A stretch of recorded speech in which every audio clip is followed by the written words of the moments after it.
My ears did not glaze over, but it was I had to like focus in. Yeah, no, I'm gonna rewind this later. If anyone wants a Steam Deck OLED, I have one for sale. Just a little bit of OLED burn on it. Nothing noticeable.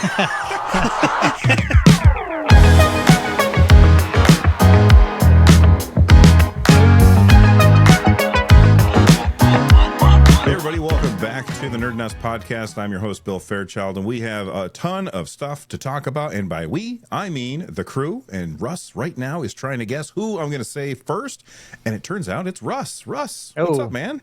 Hey, I won the lottery. Hey, everyone. Good to see you. Won the lottery. What are you going to buy, Russ? Nothing. Just a good time with you guys for the next couple hours. Ooh, Winner, excellent. winner. That's expensive. Rich, how's it going, dude? it's gone great. We had a great state of play, and it's been a fun week, so I'm ready to talk about it. Yeah, most of the time the state of play is kind of underwhelming, but I thought it was pretty damn good this time around. It was pretty good. Yeah. And that guy that just said it was pretty good is Carrie, our fourth. How you doing, Carrie? Hey, I'll be your fourth. I don't know where I was going with this. The Riz is unmatched, people. All right. Well, you know what? That was awesome. And we're going to do something else awesome now. And that is we're going to talk about video games. We have tons of stories. We're not going to get through all of these things. But I wanted to start by talking about probably. So I'm currently. Okay. I recently put out a video where I asked these three guys to tell me what they like about the Steam Deck. And I also asked a bunch of other content creators. That video is already up. There was a second question. I asked, what do these guys not like about the Steam Deck? And, you know, the same other people that participated in the first video or in this next one. And the reason I bring that up is because most of the things, I'm going to kind of spoil the next video that I'm posting, but most of the things that people said about it, not universally or anything, but it came up a lot, was the Steam Deck verified system. The Steam Deck the verified system that Valve has for the Steam Deck, and then moving forward to SteamOS and Steam Machine, and I'm sure that they'll do something similar to Steam Frame. A lot of people are not super happy about that. Well, yesterday, apparently, we got a Steam Deck beta client update. Valve released a Steam Deck beta client update. Sorry, I said that wrong.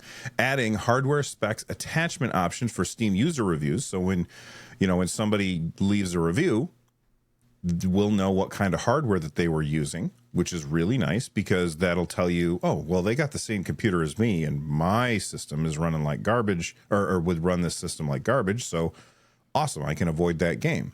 But then they also said that it's anonymized.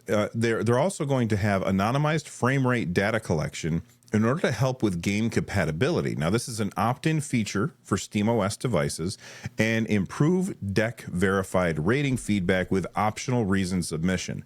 The update also displays higher resolution capsule images and a bunch of other stuff that I'm not really interested in talking about. But the most important thing here, and the two questions that I have for you guys. Question number one, could Valve, using this anonymized frame rate data that is uploaded when you are playing a game, oh, you're running this game at 40 frames per second. You're running this game at 120 frames per second. This one's running at 20 frames per second. Could they combine that information with the settings that the game is running at and the hardware that the person is running on and get a really good picture for what this game would not only run like on, say, my hardware, but also what settings I should use in order to optimize for better frame rates? That's my first question. The second question is, what would you guys do to improve the deck verified, the SteamOS verified systems that we have right now? Rich, what do you think about that? Yeah, I feel like with the sort of, can they use this to, basically improve what's there? One of the things that I think it's going to be difficult for them, and I'm curious to know, like, Carrie, what you would think, for example, is like, I feel like it would be difficult to infer the in-game settings. That's the part that I think is going to be challenging. I think they can still do a lot potentially with anonymized frame rate data, knowing sort of the specs that people are on. But I think the in-game settings is a big piece of that, and so I worry that they wouldn't be able to capture that. Still, though, I think that just having anonymized frame rate data, even if it was not used for kind of like this big picture improvement and optimization, even if it was just used as a like, I need a list of games that I need to improve and I need it to be ordered, right? And so like if you see that, you know, one particular game is just really bad in performance, maybe that's a game that as a Proton developer that you focus on a little bit more, you give a little bit more love to another game. So that may be a way that they're thinking of it. But in terms of improving the deck verified system, I actually don't have a lot here, even though I don't like the deck verified system. But the thing that I do have, Bill, I'm wondering what you think of it. So, because you're a school teacher, the way I want Valve to improve the deck verified system is actually extremely simple. I just want a transparent rubric. That's it. Because I feel like I don't know what Valve considers verified sometimes. Mm-hmm. that's like that laugh said a lot. That's the whole thing.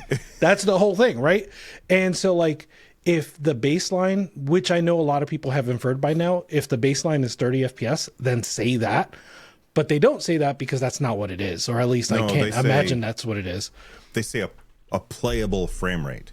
Right. But they don't define what playable is. Right. So I feel like you could put a rubric behind this, even if it isn't the same rubric for all games. Like maybe action games need to be 40 FPS plus, and, you know, point and click games can be as low as 20 FPS or something like that, or turn-based games can be as low as 20 FPS. And if you, and then like the render resolution should be this much. If you had something transparent in terms of what means good performance, I think that would go a long way, because even people that don't like that rubric could just say, I can safely ignore this and go based on something else. I think that's a great idea. And I also think that there's an added benefit that would also give developers a target. You know what I mean? Like they would say, okay, well, you know what? We can try and nail this down so we can get that green check mark.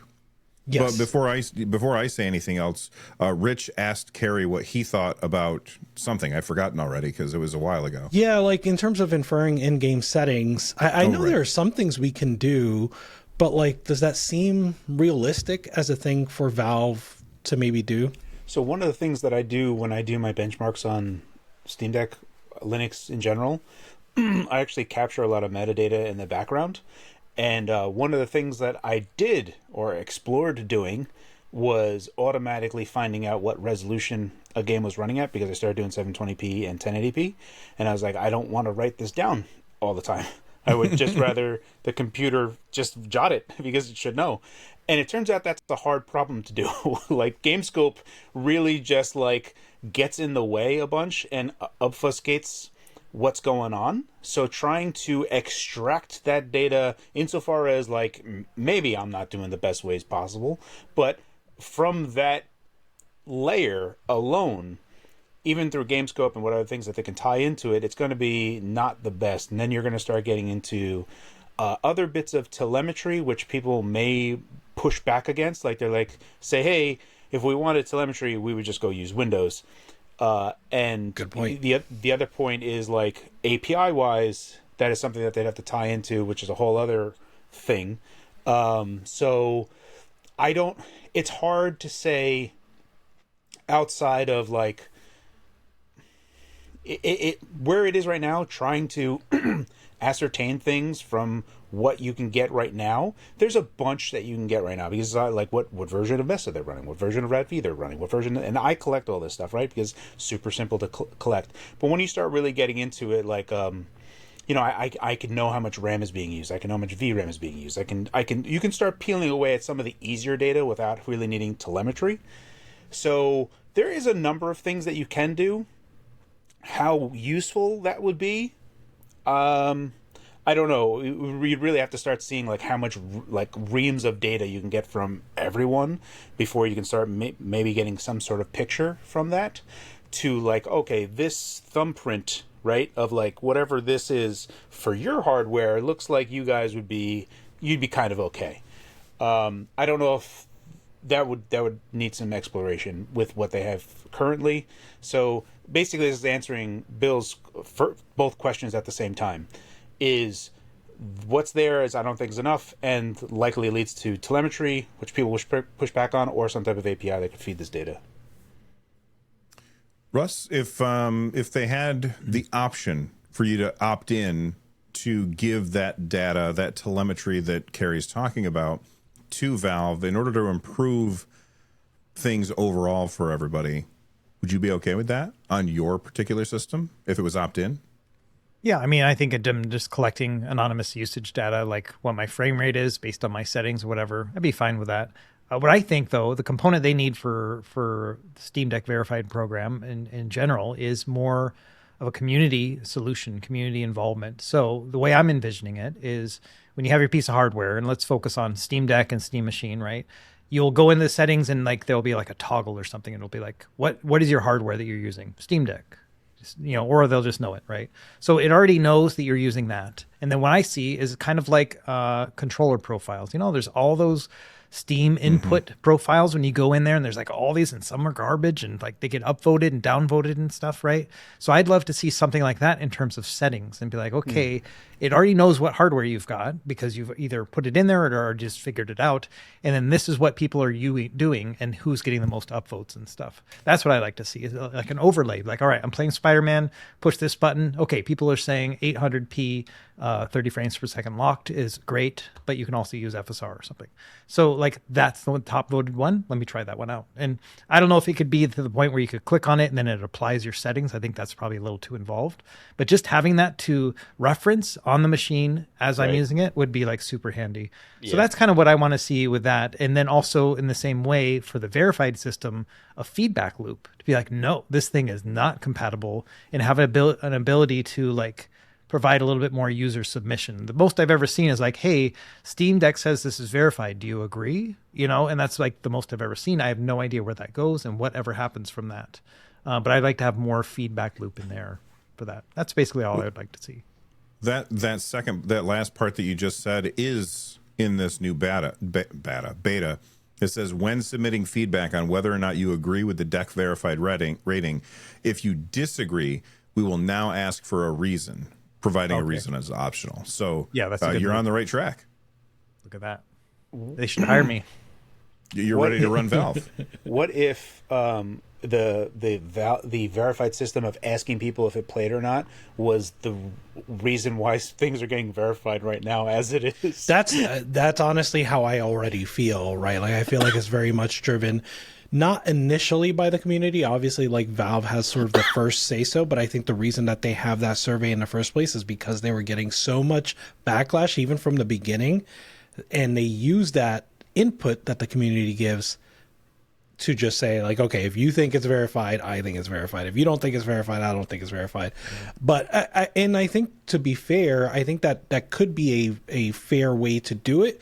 Maybe again with more transparency, right? Like if no one knows better what the standards for, say, a fighting game should be than the fighting game community, right? So like maybe it does make sense to leave it in the hands of the community, but I think again, transparency would go a long way to making that a lot clearer. To piggyback right off what you were saying, Rich, they already have a system for creators and following creators on Steam. And it would be great if you could just be like, hey, this person that is in the fighting genre and he's really popular, he's saying that it is not good here. like okay, this one guy who should be an authority is saying yes or no. So instead of all of these people saying yes, that Monster Hunter runs perfectly, please let me not listen to those people. Let me just listen to Maximilian, dude. Yeah, I just want one person, one yes or no from that person. Man, that makes a lot of sense. I wish, the curator thing is one of those things that like Steam brought, and you could see that there was going to be a lot of potential there, or Valve did, and then they didn't really do anything with it. One of the things I was really hoping for with Steam curators was like this could be the gateway towards like affiliates, right? Like affiliate sales.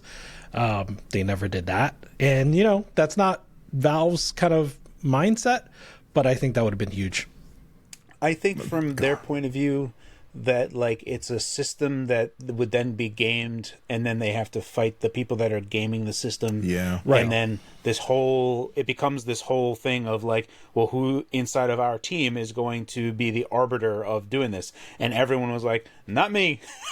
And then there's like, all right, we're not doing that. Yeah. Because, you know, that's apparently Agreed. how a Valve works. Is like, okay, who's going to be the vice president of it's your effing problem now? And Yeah. and they you know, love people that. people either raise their hand or they don't. And I think that's just where I agree with you ultimately, Rich. I think that the curator system did need that. There needs to be some mechanism there, and like Epic did that, where they had the support a creator Yes. code Yeah. thing where you can get that. And I don't think that particular system has been, well, I mean, the platform isn't as popular as Steam, but I don't think that was gamed as much. But Same for Humble. I don't think the Humble system is so much gamed. I think, you know, a lot of people, Right. you know, admittedly, myself and Bill and Russ included, like when we post links to Humble Bundle, it's because we think they're good bundles, right? Like we Right. think they're good deals. Yeah, There's but the I link know right what you down mean. below that you guys can get right now. so I think the thing about Humble Bundle is like, generally speaking, you're like, here's 8 games for $12. Like, Right. Right. it's not a big thing versus like, here's this game for $60. I'm saying it's awesome. And, Yeah, you know, you're I'm right. going to get 10% of that. And it's like, you know, there's different things I think that, I don't know. I think it's a bit different.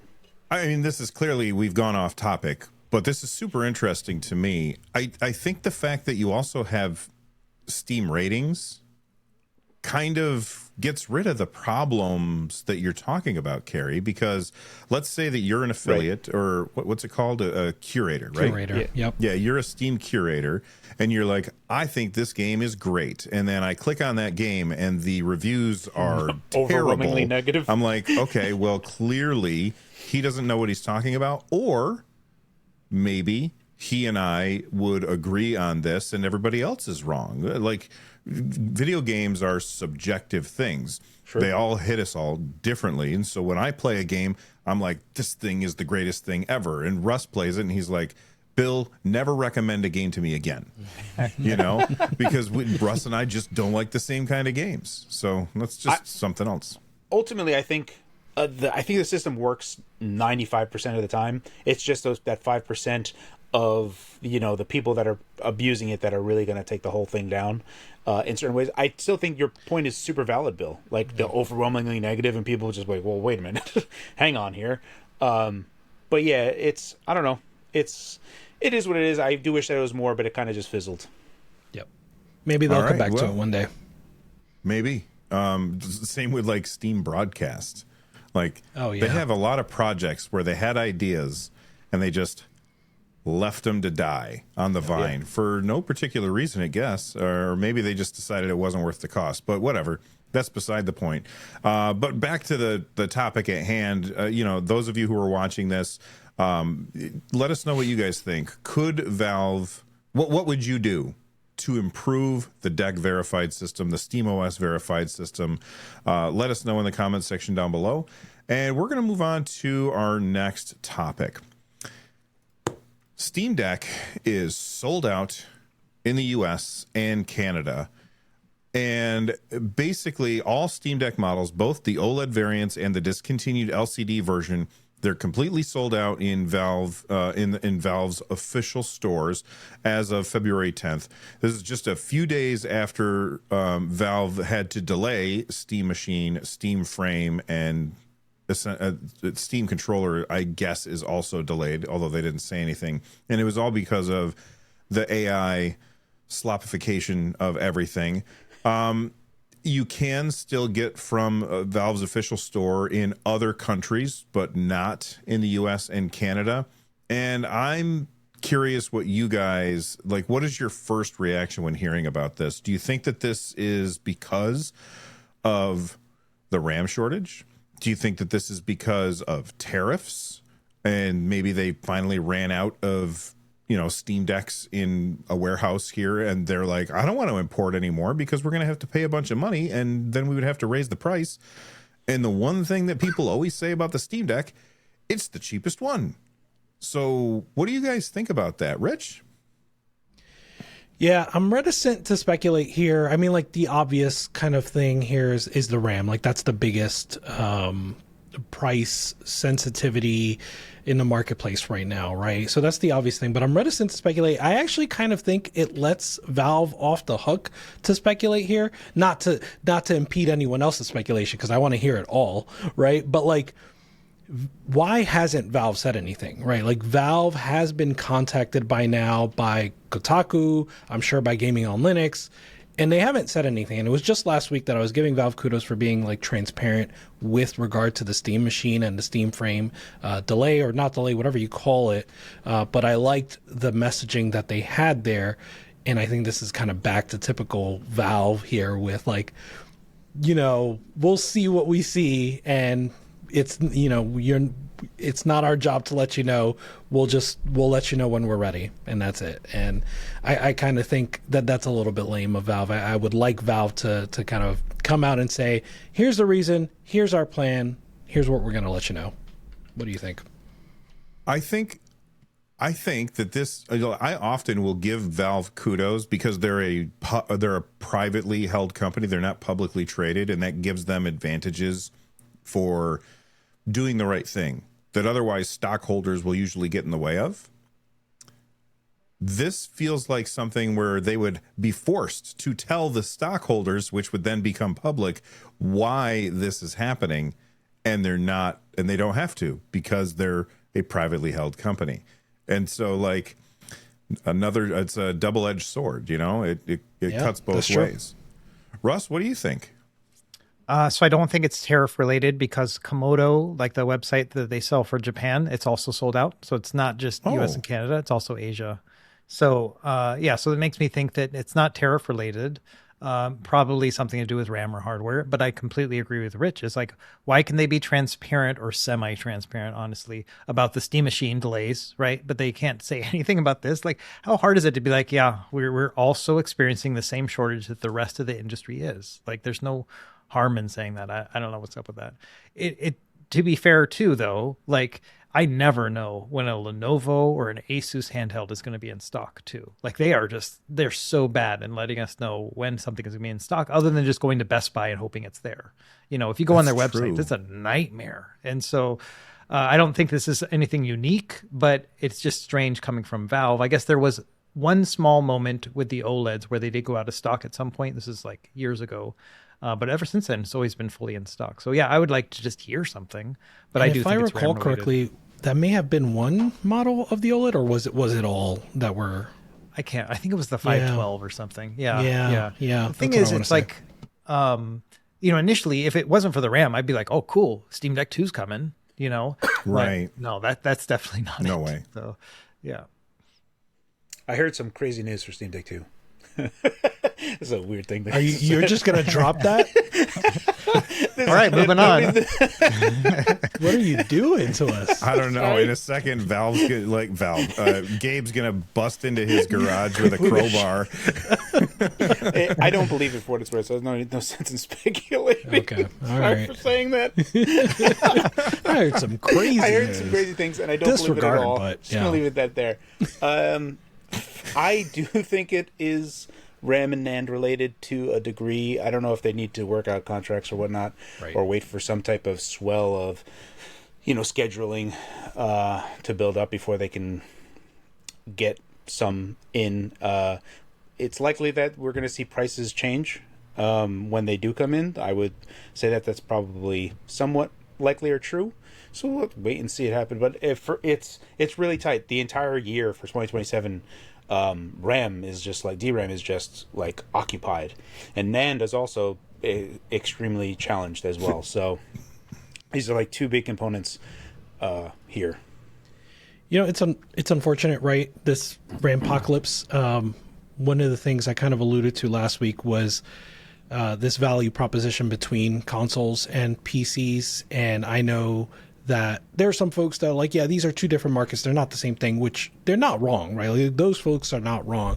But there was this feeling, even before the Steam Deck, that like PCs are like becoming the gaming platform. And then the Steam Deck accelerated that, and Steam's growth since then accelerated that. And I don't think that's going away. I think Steam is going to continue kind of its trajectory that it's had, but the pricing model that we were used to with consoles was consoles are a better value at the beginning of the generation.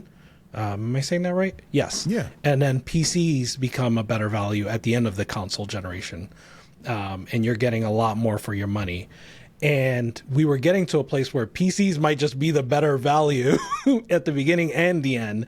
And now it's like PCs are, even at the end of this, we're in the back half of the PS5 generation. Even now, maybe the PCs aren't the better value at this point in time, which kind of sucks.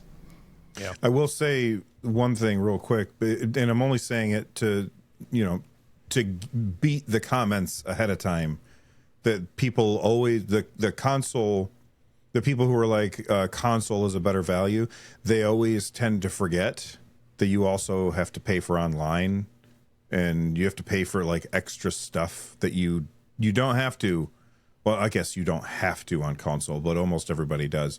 But on PC, you don't have to pay for any of that. There isn't any of that. And that's just something else. What were you going to say? Oh, go ahead, Rich. And to clarify a little further, I'm not even talking about this up until what I was just saying with like most recently. But what I meant was historically, right? Like PS3, PS4 at the beginning of those generations, those were like really good values for the money. But yeah, it's a little bit different now. Russ, you were going to say something a second ago? No, I just to piggyback on Rich. I mean, like even the PS2 as a DVD player, like that was a big sell. Oh yeah, then. And so there's always been moments where the console just makes a lot of sense as a consumer product compared to a PC, and now we're getting to the point where it's just tough all over. I think it is. All right, well, let us know. Go ahead, Carrie. Yeah, before we head off, I just want to add one more thing. If anyone wants a Steam Deck OLED, I have one for sale. Just a little bit of OLED burn on it. Nothing noticeable. If you're curious, someone will buy that. Yeah, they would. If you guys are curious what we're talking about and why we all laughed at that, Carrie, send me a link to the video so that I can put that in the show notes for people, because it's a really good video where he's ruined a Steam Deck. Imagine like Carrie's like, oh, you want me to like autograph that? They're like, no need. Your signature is on here. Yes, it is. Front and center. There you go. Well, you know what? Let us know what you guys think about Steam Deck being sold out. And you know what's even more important? Let us know what you think the secret news that Carrie won't tell any of us is in the comments section down below about Steam Deck 2. But we're going to move on to our next topic. And this is another Valve story. Apparently, Valve has been putting a lot of effort, and it's not just Valve. There's other people that are working on this stuff too. But Valve is putting a lot of effort into, getting graphics drivers working in Linux. And Valve engineers have helped the Mesa 3D graphics library 26.0 update for Linux that delivers significant, that's in quotes, significant ray tracing and Vulkan performance improvements for AMD GPUs using the RADV driver, benefiting both Steam Deck and the upcoming Steam machine, and also probably any other machine running Linux. While the Steam Deck has struggled with mandatory ray tracing games like Star Wars Outlaws compared to the Switch 2, which that's weird because Switch 2 uses NVIDIA chipsets, and that means that they also have DLSS to kind of lean on a little bit there. These drivers improvements should help close the gap. So, Carrie, the big reason that I put this story in here is because I wanted you to explain it to me. Because I'm just like, there's a lot of stuff in here. I'm like, I know that it's like an alphabet salad of stuff. And what I'm curious is this going to have a big impact on how Steam Machine runs games that do require ray tracing, like Doom, right. The Dark Ages. The Dark Ages, thank you. I couldn't think also of the name. Indiana Jones. Yeah, so right. So this is the problem with like what Steam Machine has, right? Because the hardware is fixed, and they can only work with what they have. And how many years does the Steam Machine have to survive as we're going on? And we're already seeing games that have ray tracing as mandatory already. So this already puts the Steam Machine in kind of like a weird position. So what we're seeing here is they had rudimentary support for ray tracing stuff, and they had it enabled for just Doom Eternal initially, that you could like play and have ray tracing working. The big thing for ray tracing, insofar as RADV, is that it has always been considerably behind the ray tracing performance that you can get on the Windows driver from mainline Radeon. So this is closing the gap of what that is going to be. On top of that, there does seem to be additional improvements that are specifically targeting other things. Like specifically, there's a set of work that's going on that's also getting bundled into Mesa 26 that is for Unreal Engine 5 Lumen type of hardware ray tracing support. So even that is supposed to be 30% better compared before and after. They're also showing this for FSR RDNA 4. So there is significant stuff that's going on here. It is 100% a thing that they're going to have to lean on very hard. And then, there's also the other part of this where we talk about like the new term for it is FSR 4 Lite, where you're using the first implementation emulating paths to do FSR 4 using RDNA 3 and getting there. So there's a two-pronged approach that is going on here, specifically just for the Vulkan ray tracing side of things. Ultimately, what we're getting to is that they are showing considerable performance improvements. They are going to have to really like get down to the bone here, and see what they can extract, because it's gonna be necessary. Do you see it? Let's say that they do this. Do you see it being that big of a jump over, like, you built your own Steam machine to try and match what the Steam machine hardware is? Do you see when this comes out it being like, okay, well, apparently we got to take that information that Carrie did already and throw it out the window because we've got all new data to work with? So it would be, I could just like load it up and see if Mesa 26 is already available. I could just do it before and after. And it was pretty brutal in Doom the Dark Ages, but I'm also running over Oculink. So the Steam Machine, it uses Hawk Point 2 and Hawk Point 2's GPU, even though the DGPU is really connected, you're still only having 4x PCIe lanes. Mm-hmm. So that's present on Steam Machine now. As far as I'm aware, Hawk Point 2 is only going to have 4x PCIe lanes. So my configuration that I showed in my video technically very accurate. However, I'm using a cable, not like something that's pretty close. Signaling is going to be better. You know what I mean? Like, it's going to be a better implementation on Steam Machine. So when I was doing mine, I had like pretty horrific results. And I was just like, ugh, like, this looks terrible. And I did not know if it was my cable that was getting into it. So I didn't want to really go onto it. I think I just showed off a brief thing of Indiana Jones running at 30 FPS. But it was bad. It was real bad. So I can show a before and after. I should just load it up. I think I still have it loaded. So yeah, hopefully I'll be able to give a number to that soonish. And where would people find like to see that video? You can find that on the Fox PHAWX YouTube thing. YouTube thing. Your Riz today is just... Thank you. I feel like he fell down and hit his head or something. Like, all the words that he usually uses just falling out of his ears. Yeah. You can find it in one of the descriptions somewhere. Yes. Or that's just right. into it. Yeah, just like... Down below the like button. I'll leave a link. Yeah. If he... Well... No, I won't, because he hasn't made the video yet. Go ahead, Rich. The timing here is interesting, right? In that Mesa 26 did... the reason this is now kind of coming to other news sites other than like Phoronix, right, is because Mesa 26 did get merged or is released. And so like February 13th, February 12th, Thursday, right, was the day I think that Mesa 26 was released. Oh, okay. So then I could do it. Then I could show it. Okay, but doesn't that feel like maybe that's when Valve would have announced the price and release date? Maybe that's when pre-orders would have been available? for sure. Be like Mesa 26 was this hallmark moment of all of them blitzing towards like a singular event. Yes. To like have this be the moment. So I do tend to agree with you that this feels like this should have been the genesis of something. Yeah. Sorry, it was February 11th. So Wednesday was the Phoronix article. It may have been released even earlier than that, but the Phoronix article was as early as Wednesday. So yeah, I feel like this could have been the week for sure. Most of the time, I when Carrie's doing something, I'll put up the Charlie from Always Sunny with the with the thing in the back. But now I think you got that this time. You got the conspiracy theory. It's board, my turn. Rich. I got to get mine sometime. Yeah. Russ, what do you think, man?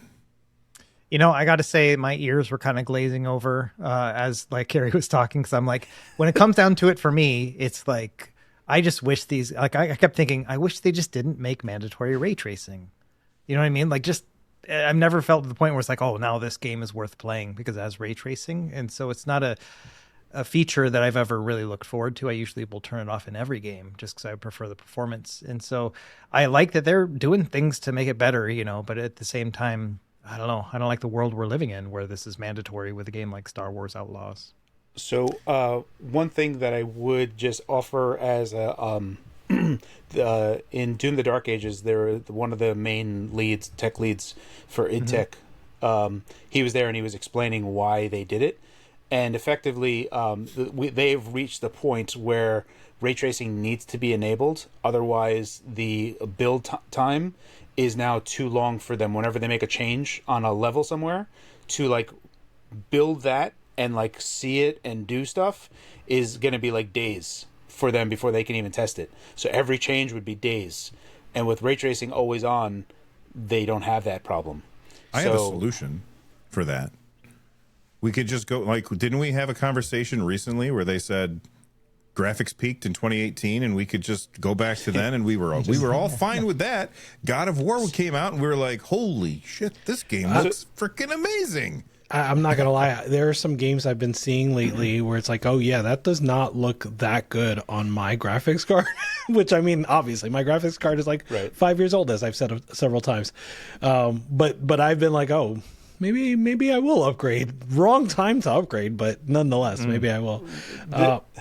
Go ahead, Carrie. Yeah, I was just saying, like, the reality is that when we get past this raster and only ray tracing event horizon, the build time without having to, like, those games that looked great in 2018 all had pre-baked lighting, and all of that had tremendous artist time spending in there. So to achieve that level was Herculean efforts of just super talented people around the clock doing this stuff. And if you just had, I want to make this change, and then it's like, okay, here's what the light looks like, and it's like, I don't like that change. And you know what I mean? It's like that level of speed for productivity is going to matter. Unfortunately, ray tracing is fantastically compute intensive. And as Russ pointed out, it hasn't been worth it, right? Like, I just turned it off. It runs much better. I don't notice much. And, not for nothing, we got a bunch of people saying yes on Steam Deck Verified, even though those things don't run at all. So... So I think, I think fair game when it comes to like the dev environment and them, being productive and efficient, like totally get all that. But then my next thing, and again, not a dev, and I'd love to get some input on this from a developer if they want to put in the comments, but like, can you backfill it then? Like if you get everything working the way you want, and then can you backfill the lighting, and then we can have a toggle, maybe later on, not even when it ships, but later on, like be like, okay, now we have a non-ray tracing mode too. That's what I'd love to see. Something like that where it's like for the rest of us. Oh, like a patch. Yeah, like Right. Go ahead, Russ. I was going to say, like they get the right lighting right, and then once that's all done, then the artists come in and do it. And I'm hoping that's a more efficient process than trying to do it as you're building the train. Yeah, basically Russ is saying once it's done, once the ray tracing's all there and you know how it's going to do it, bake it. And then you don't have to worry about it. Just do the baking after it's already done. But then the only problem comes into is if a game has destructible environments, then it all goes all out the window. Right. And then you're like, yeah. Yeah, and to give, I guess, a little bit more support in a way to what you're saying, Carrie, like just speculation here, but like if Microsoft's recent bout of productivity is in part due to this, right? Like just embracing more ray tracing only games. Yeah, I'm not going to go all the way and say they should do that more often, but it's something to consider, right? The fact that, and these are games like Indiana Jones and Doom: The Dark Ages that are not riddled with bugs, right? So it's one thing if we're talking about games that are just clearly like unoptimized in various ways, not just in terms of performance, but also in terms of like, this is just not a good user experience. But Doom: The Dark Ages and Indiana Jones are clearly not that. These are well-made games, robust games, that maybe potentially were developed a little faster, or maybe a lot faster than they would have been if they had to deal with making and lighting. But I do like the idea of maybe do that afterwards. Right. Yeah. Yeah. Hopefully there's some, or we just get to the eventual like, oh, okay, the hardware could just brute force through this, because like RDNA 5 is supposed to be like an order of magnitude better than RDNA 2 and 3. So it's like, okay, that 10x is going to really be helpful, not including all of the ray reconstruction type of stuff and all the other radiant stuff that they're going to be doing. So, you know, it's going to be this whole generation just feels like it was a pregnant pause. How far off is RDNA 5? Oh, so that's an awesome question. Thanks. Because I heard things and they sounded crazy, I don't know About Steam Deck 2. So basically, Steam Deck 2 is coming out this year with RDNA 5 confirmed. 2027 is when RDNA 5 will come, based on what AMD has already said. Okay. How do I know that? Because they said the next Xbox is 2027. Right. And that's RDNA 5, 100%. Well, 2027 at the earliest. At the earliest, yeah. Right. And that could change. That could 2028. But insofar as like Asus getting an APU that has RDNA 5, maybe late 2027, maybe not, maybe early 2028, maybe late 2028, maybe 2031. I don't know. But it's like all up in the air right now, and everything was just like, wait, what happened? What? None of it makes much sense to me, because like AI and ML is such like this hotly contested thing. So apologies, I'm gonna just do a side thing over here. Let me just rant really quick. AMD has been AMD has been a scrappy company. They never had a lot of money. 2015, they were having really bad times. They did their Hail Mary. They said, we're going to do Ryzen chiplet. And everyone was like, well, I guess good luck. Turns out they did a fantastic job. Then Zen 2 came out, and then they were even better. And it's just been getting better and better for them. And now they're at a point where CPU server side is now competing heavily with Intel. So AMD has been doing fantastic on the CPU side. All the while, the Radeon group, the GPU side, has been running on scraps. And they came out with the RDNA 2 mostly because of the console side of business. So PlayStation and Xbox, they needed to give them something. And because the next console generation was so far away, RDNA 3 kind of sucked. It was basically just like stuff grafted onto RDNA 2. Didn't really work all that well. And it has some advantages, and they just keep on like backporting things onto RDNA 3. Now we have RDNA 3.5. There's also this thing of like RDNA 3.375, and you're like, well, what is that? And it's like, oh, there's backported FSR4 stuff, so RDNA 3.75 can do FSR4. And it's like, hang on, what? And there's this whole weird thing that's going on. In any event, AMD has a ton of money right now. I don't know if you've seen their stock price, but it's bonanzas. So AMD has money now, and also they want to go to AMD ML AI. They need that for the Radeon Group. So Radeon Group should have a ton of money to do a bunch of bonanza ML AI stuff, which I firmly believe Sony and Microsoft want in their console for various reasons. So they have a money incentive to do this, which makes all of the news that I'm hearing sound silly. So I'm really trying to come to grips with this. As far as we know, the next Xbox console will be the first iteration that we see of RDNA 5 in 2027.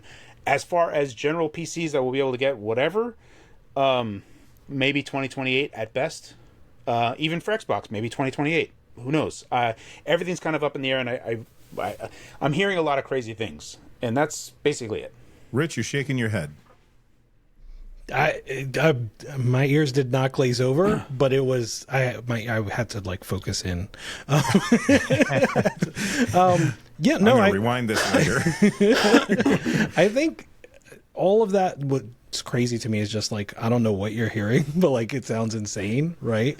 But it makes sense that like 2027 is what they were slated for, right? And it also makes sense that who knows now. That's the part that I'm like, yeah, everything is up in the air right now. I don't know. Yeah. Yeah. It really is. It's truly bizarre, and I couldn't tell you one way or the other. Like, we are well into speculation territory. Don't really stake much into like anything outside of Xbox, because that's the only thing that AMD has said. All right.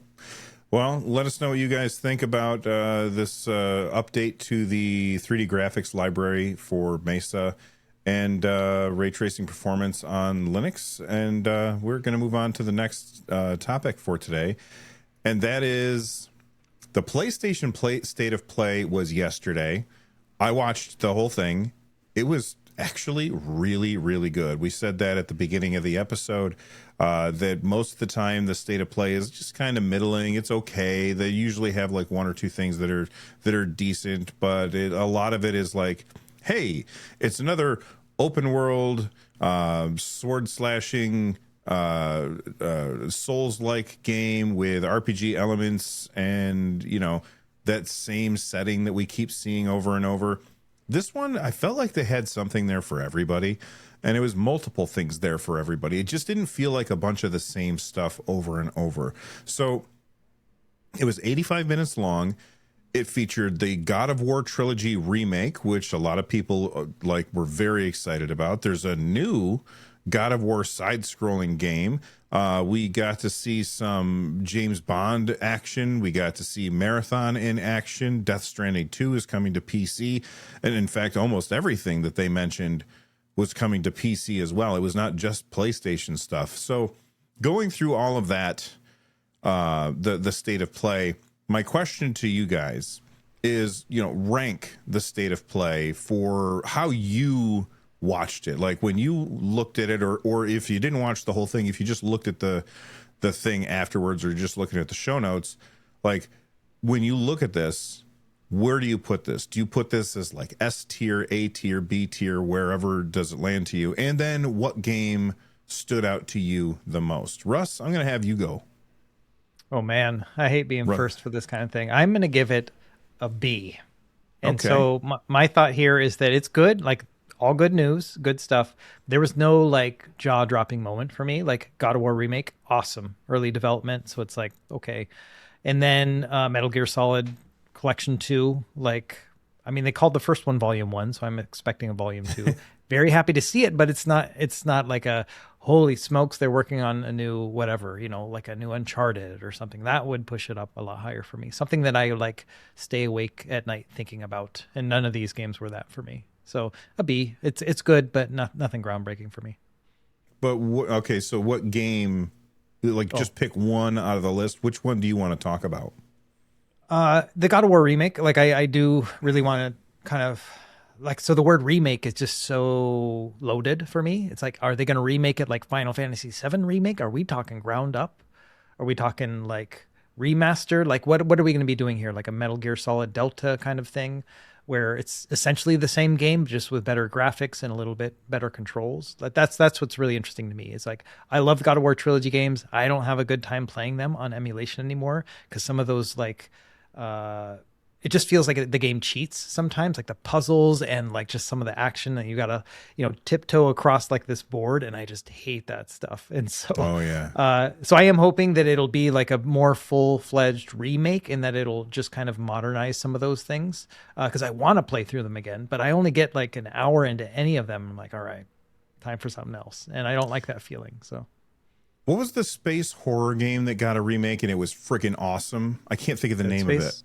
Dead Space, yes, Dead Space remake. Yeah, something like that. That's what I'm hoping for God of War. Something like that. Yeah, that'd be great. There's a lot to be modernized, and I'm hoping the same thing. I was a action game snob at the time. Like, even when it came out, I was like, I'm all for Ninja Gaiden and all for Devil May Cry, and so like I was not a big, like, I could clearly see the production value of God of War and God of War 2, but I wasn't like, oh, this is not for me. But I feel like with the proper modernization, yeah, it would go bananas.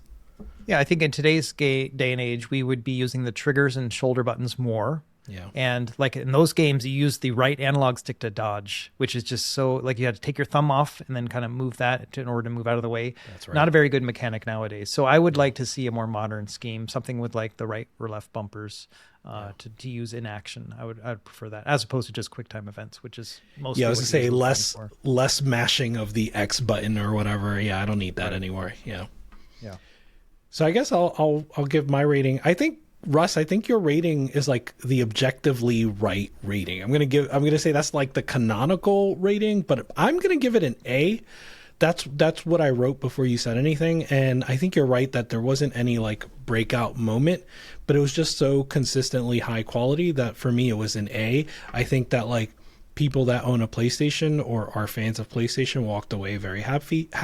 I think people that own a PC or are fans of PC gaming walked away very happy. And so I think video game fans just won, right? Like there was, like Bill said, a lot for everybody or something for everybody. I guess certainly what stood out to me was the Sons of Sparta Shadow Drop. I'm definitely going to pick that up. I have a lot to say about Marvel Tokon, but I'm very excited about that as well. But I also just want to like shout out that like remake. There were a lot of remakes, remasters, and ports that are interesting, right? Like the MGS Collection 2 with Metal Gear Solid 4, the God of War trilogy that you mentioned, Russ, Death Stranding 2 coming to PC, and Rayman 30th anniversary like collection. That seems nice too. So a lot of like fun modernization. I do hope they all stick the landing, but I'm kind of like feeling good that they will.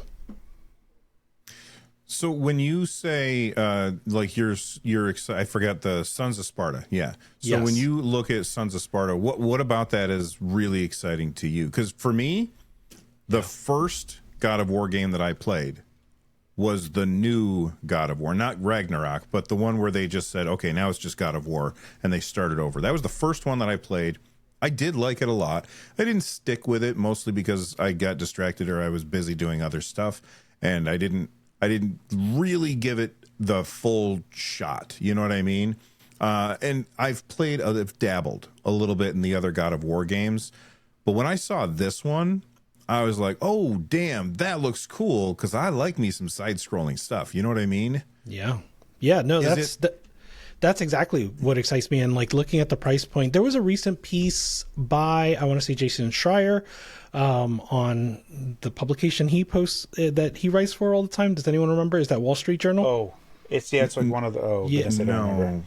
I want to say Bloomberg. Yeah, Yes, Bloomberg, Bloomberg. yes. Thank you. So I'll share the link with you guys, and I think we can share it on the show notes. It's normally Bloomberg is behind a paywall.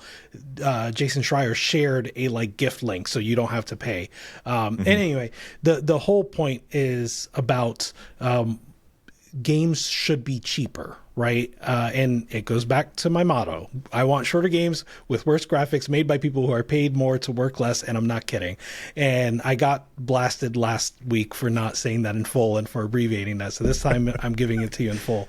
But this is a $30 game, and maybe $30 may feel a little pricey for 2D games. I know we talked about like Terminator, for example, but like a prestige Kratos featured game that like clearly a lot of love went into it at $30. Like this just feels like, yeah, I'm going to buy it. Why not? I want to see what this is like. And hopefully I have a good time. But even if it's not like a 10 out of 10, I won't feel robbed of my money. I think I'll still have a good time, even if it is an 8 out of 10, a 9 out of 10. And I don't think there's any chance of this being a 6 or 7 out of 10, right? So I think that this is a easy thing to give people when like in between the time that they're waiting for those bigger prestige games. What do you think, Gary? Before I begin, I just want to in the comment section, let's give Bill a good shout out for offering that Bloomberg ad. We were all like, "What is that? What is that?" And Bill's like, Bloomberg, I got you, baby. He got it right. He didn't Rich or Russ it. He just boom, bang. Is that what we call that now? I didn't Rich or Russ it? Bad news, Bill did not Rich or Russ it. Okay, so for me, the state of play, there was so many B pluses, and then the God of War remake and getting TC Carson to redo the voices bumped me up to like an A. So I'm basically I'm like between an A minus and a B plus, somewhere in that area, because it was very good. It wasn't like bonanzas amazing, but it was very good, and here's why. I have often been railing, like just like screaming into the void, that Konami just left. They were just like, actually, you know what? Let's just make slot machines. Here's a Contra slot machine. Here's a this, and I'm like, look, guys, if you don't want to like sell your IP or get rid of it, and you're just gonna sit on this, work with other developers at least and let them use your IP. And they totally are doing that. And they got Annapurna with Silent Hill. Yes, please. They got Twin Motion and who else? Motion Twin. Evil Empire? I think those are the right things. Is that number 2? That might be number 2. Banging on all cylinders. Where for Castlevania, like a full-on Castlevania, like, oh, okay. Like, there was a lot that Konami was doing that I felt like they should have been doing. I feel like if they just had like another like company do like a Contra game, like that would have been the trifecta, and I'd be like, which yes. they have done. It just hasn't turned out great, and they like the wrong companies, right? But I'm just saying, like, I think Annapurna for Silent Hill, excellent choice. The team, they already work with Dead Cells, right? So they already had like this kind of mix in there, and I feel like that was a fantastic choice. I just feel like I would have made these choices, which I think. I am also very biased in things that I think are good that they did, so I am very happy that they did these things. So if they had some company that made like if they got Capcom to make a Contra game, I'd be like, dope. Like that would be like super awesome. Anyway, that wouldn't happen. I'm just saying. So that news was really awesome. I love that. The TC Carson voice stuff was great. I am very curious about the remake. The Sons of Sparta was weird to me because it feels like a game to totally like shadow launch as like oh, this is an awesome thing and you get to do it right now. I think that's there, but just having it on PlayStation alone felt weird. So there's like this open PC question I feel like we've brought up before, of like, we can feel this distance from Sony and PC releases. Even though they have a bunch of PC releases already, there still is this, like, Astrobot still hasn't come over. There's still Demon's Souls, there's still Gran Turismo 7. So there's still quite a bit that still hasn't, like, come over. So there's that open question that I feel that I get from this. But if I had to pick one game from the State of Play, I don't know the name of it. I think it's like a Shinobi something. Yeah, Yokao Shinobi? Yeah. Something like that. So the feeling that I got from that game, like there's moments in there where it's very Tenchu-esque. I imported, I think I still have my import version. I do, it's right over there. Of Tenchu. For PS1, there's an import shop. And Tenchu came out in Japan first. And I saw the game and I was like, this game's never going to come to the US. It's too awesome. It's too bloody. And then it totally did. But I got the import version and I loved it. And so it had the flavor of it, but a totally different perspective. And then that fog of war type of thing going on. I felt like it added a bunch to it with the new isometric perspective. So I am very cautiously optimistic about that particular game. So I thought it was a very, very good state of play overall. And yeah, that was like made up for a lot of them. The name of that game is Yako Shinobi Ops, so Yako, Yakoh. Thank you. Yeah, and then to your open question about Sony, I don't know where.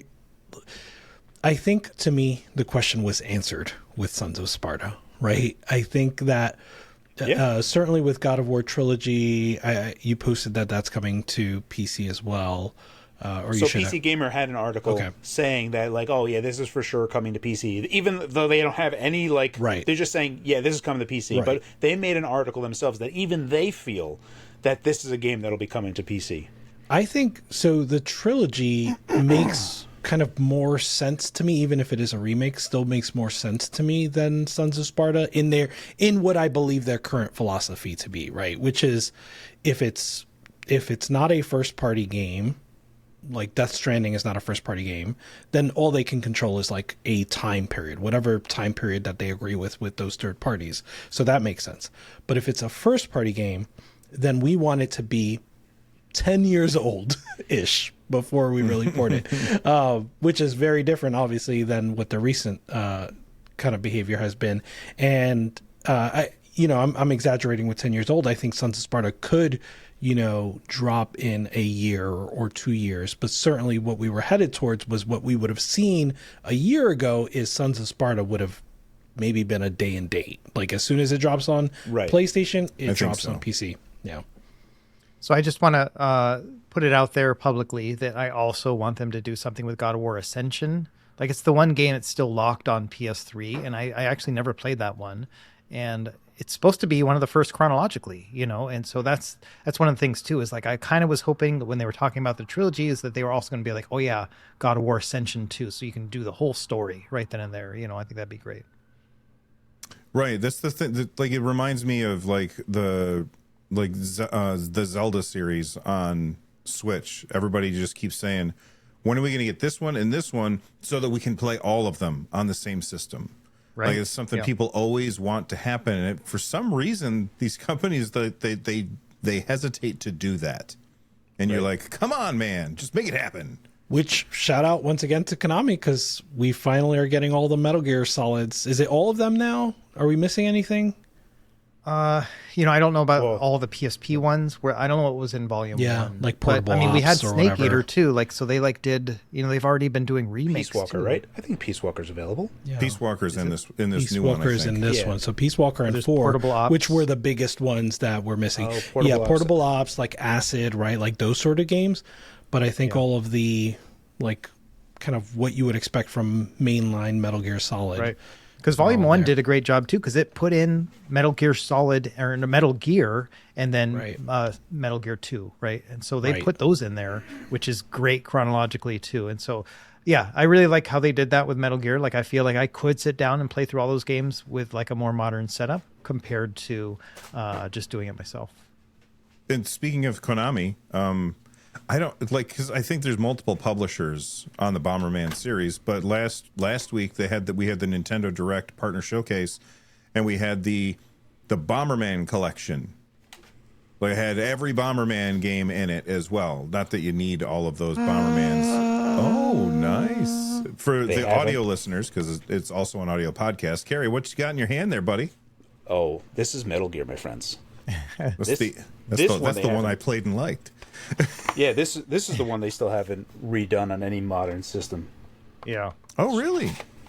Yeah, I don't think it's available.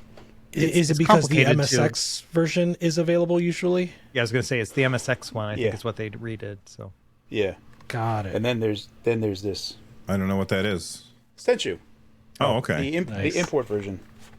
The box art is superior. That's how it always happens, though. It's just generally always like, I don't know. There's like some unwritten rule. It's where they bring it over. It's like, the box art has to be better. And they're like, gotcha, Mega Man. That's too funny. All right. Well, I guess for me, I'm gonna go with Rich here. This is an A. There is a lot of things on there that I was very, very excited for. But I'm going to narrow it down to just one thing, and it's got to be that new Castlevania. I'm super excited to have a brand new Castlevania, and the fact that it's from the same publishers that made Dead Cells, or the same team that made Dead Cells, that is exceedingly good. Like they have pedigree for making a really good side-scrolling combat game. It's so like Dead Cells is so damn good. And they even didn't they have like a Castlevania crossover a couple years ago? Yes, they did. Yeah, as the add-on. Yeah, DLC. Yeah, and it was great. It was really great. So I'm over the moon for that. I think that this is an A. The one thing that would have made it an S tier for me would be it. Like my fingers were crossed the reason I watched it for 85 minutes is because I was waiting for Final Fantasy VII whatever it's going to be. For them to unveil the next one, because it's been a while, and I want to see what happens with that story going forward, because the first one and the second one they're some of my favorite games of all time, and I want to get right back into that world. And I even like my son has just finished Final Fantasy VII Remake, and like he would finish a chapter and come upstairs and tell me like what was happening and stuff, and I'm like, oh, I can't wait until you get to this thing. I can't wait until you play Rebirth and all that stuff. And it kind of made me want to go back and play Final Fantasy VII Remake and then Rebirth again. So I think that Sony did a great job with this state of play. I love how much of this stuff was available to other platforms as well, because I'm not a fan of exclusives. There's some exclusives that are in there, but there was a lot of stuff that was everywhere. And I think it was just really cool. Now, Rich, before we move on from this, I know that I had this as a separate topic, but you mentioned it already. Do you want to talk about Marvel Tokon? Absolutely. Yeah. So like, I just want to say that game is continuing to look rad. I have no idea exactly what to expect. I like the announcement of 20 characters. You and I were talking about whether or not that is like enough for a game like this. And it's a little like weird to say, because on the one hand, what I consider to be a versus game like Marvel versus Capcom and like 2XKO, right? Like these are games that depend on the team composition and things like that. And so like you want to have enough unique characters that teams are different and that you're not necessarily like seeing the same character a lot of times in a match where it's 1v1 and you're seeing like this team has the same two characters that this other team has, and so like you're kind of seeing basically a mirror match.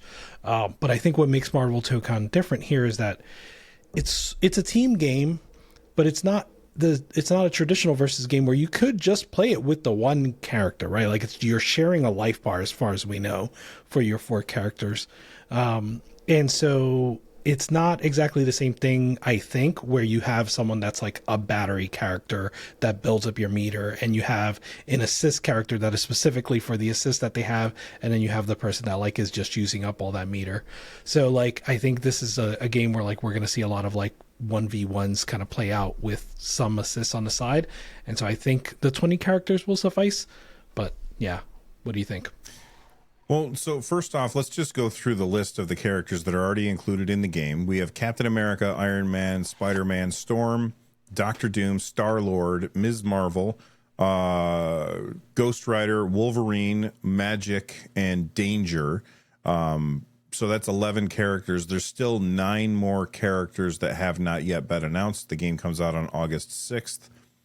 And so when you were saying that, Rich, the thing that makes me think, or the thing that I think of, is this seems to me to be the kind of fighting game where it's kind of like rock, paper, scissors, where, let's say I'm fighting against Rich and he's like, okay, well, I'm going to switch over. I'm going to pull out Iron Man. And so he pulls out Iron Man, and I know that I have this character on my roster that is a good counter to Iron Man, so I'm going to switch to Iron Man. A lot like how people play Overwatch. When you're playing Overwatch and you see that the enemy team has a sniper, well, then you get off of Pharaoh because she's easy to take out with, or at least she used to be easy to take out with a sniper. And so like that's the kind of gameplay that I see with this, having not played it and also not being a fighting game guy. That's just how it jumps out at me. Did I answer your question? No, I could definitely see that happening, and I think that could make sense for a 20 character roster too. I think 20 characters is a good amount for a 1v1. It seems low for what what is normally a versus game, but I think this kind of splits the difference, and I think it's going to be all right. And I'm 100% they're going to add more characters. Oh yeah. Those are coming for sure. Yeah. So let's start with that. Rich, what characters? Like, pick one character that you're like, all right, got to get them in there. I think right now, like the Marvel landscape is a little bit different than kind of when, I was playing Marvel versus Capcom and all that. But I think there is only one character that absolutely needs to be there, or people will like throw a fit outside of what they already have, which is Deadpool. I think they need to add Deadpool to this roster. You need Spider-Man, you need Iron Man, but right after that, like first tier, you need Deadpool. So I expect to see Deadpool in the first 20 characters. What about you, Russ? What character would you like to see thrown into this roster? So they got nine more slots. You know, initially when I saw the list, I was like, "Ooh, so I haven't played a versus game since Marvel vs. Capcom 2, right? Like, I don't know anything beyond that. Ghost Rider is like a really interesting pick for me. I'm like, oh, I can't wait to play with that guy. And that made me think, who else would I want to play with comic book wise in a fighting game like this? And my first thought was Nightcrawler, because I don't know, I've always really liked him. He's super cool, you know. But I'm gonna go with Morbius as my choice, and I think I've told you guys this before. What? I have. No. Yeah, so I have every appearance of Morbius in the comic books. Like, I've got them all. Like, they were over here in another room. And I was hoping for my cash to come in when that movie came out. And I was like, all right, here we go. Like, this is kids' college fund, right? And that didn't happen. So now it's like, I just want Morbius and everything. So that way someday those comics will actually be worth some money. It's just a weird thing. I don't have a lot of comic books, but it's like, I just decided, Morbius only has like 50 appearances. I'm going to get every single one. And I have them all. And they're not worth much at all. But either way, that's my choice. Just selfishly, I want to pay for my kids' college. That's awesome. Carrie, who do you want to fill in those slots? So for me, I feel like in my headspace, I know it doesn't really. I'm like in the Marvel versus Capcom type of headspace for this particular game. I don't know if it plays like that at all, but because of that, I have like this whole Street Fighter thing in my head, and I feel like one character that would fit in good as a Zangief would be Colossus. And that's what I think. Like, he would be like the That would big be great. brute, Yeah. you know what I mean? That, like, kind of moves slow, has grabs, that kind of stuff. Like, that's where I feel like kind of like you need that. It doesn't feel like you don't have that really all that much in these 10. Yeah, we don't. I think Miss Marvel is a bit of a grappler, but clearly not that archetype. So I would love to see something like that. Yeah, or Beast. I think Beast would be a good one too. Yeah. Lines. Yeah. I'd like to see even, like, Green Goblin. Juggernaut. Oh, Green Goblin. Oh. That would be sick. But the thing is that there's very few bad guys in the roster. We have Doctor Doom, right? And Yeah. Doctor. Right, Doctor Doom, and that's it. Yeah, There's no that's other it. bad guys. Am I wrong? No, I think you're I right. don't know about Magic. Is Magic Yeah, bad? I don't know who Magic Kinda looks is. bad. She's an X-Men. Also, She's X-Men. She looks kind of Ghost bad. Rider. Ghost Rider is like a neutral character. He's right? like an It's anti-hero, not- an I think. anti-hero, He's- yeah. Yeah. He's like Punisher. See, this is Yeah. why we need Punisher. Morbius. We need Morbius. He's an anti-hero too. Yeah. So Yeah. It's Morbin time. Yeah, I was just right. if they do bring in Morbius and he doesn't say it's Morbin time, Oh my god. what are you even doing? right. Yeah. Riot in the streets. Yeah. All right. Well, let us know in the comments down below what you guys thought of the state of play. What games are you most excited for? And give it a rating. Is it S tier, A tier, B tier? What do you guys think? Let us know in the comments. And let's move on and talk about Xbox. Oh boy, Xbox. What are you doing?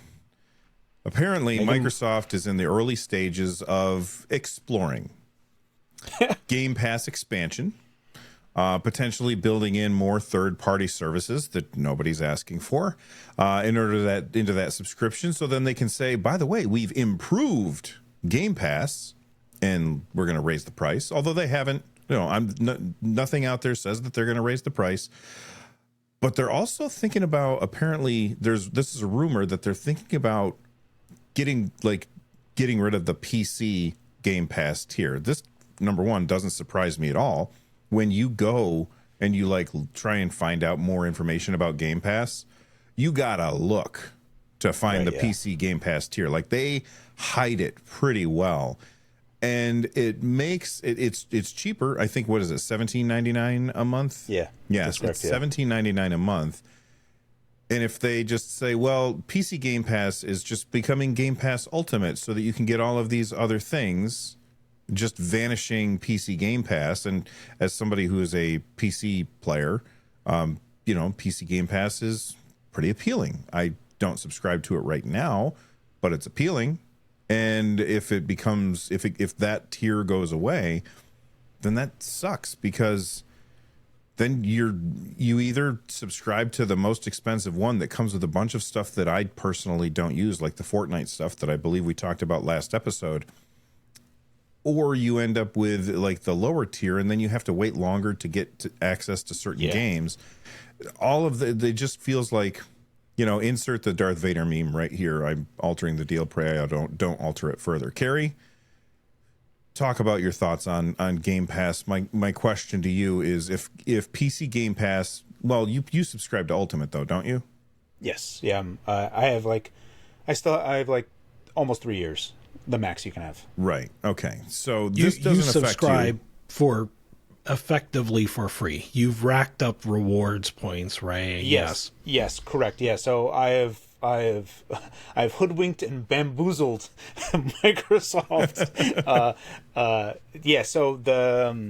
So initially, right, it was the $1 deal, and Right. like you could just convert over. So it was just like, okay, this is easy. And then you could get like Xbox Live Gold. I already had a bunch of that for like cheap because it effectively worked out to like $2 a month or something. I forget what it was. It was something really cheap. So I had a bunch of years of Xbox Live Gold, and I kept that because they were matching PSN by giving you 360 games. And how it worked on 360 is when you got the game, it wasn't renting it. Like it was like when you stop having PSN, you don't have those anymore. The 360 games, when you got them, they were actually attached to your account. So even if you stopped subscribing, you owned them. So I was like, this is like I'm paying for like random games. This is like a humble bundle, effectively, for that. I'm paying like $2 a month for 2 games. So it's like $1 a game.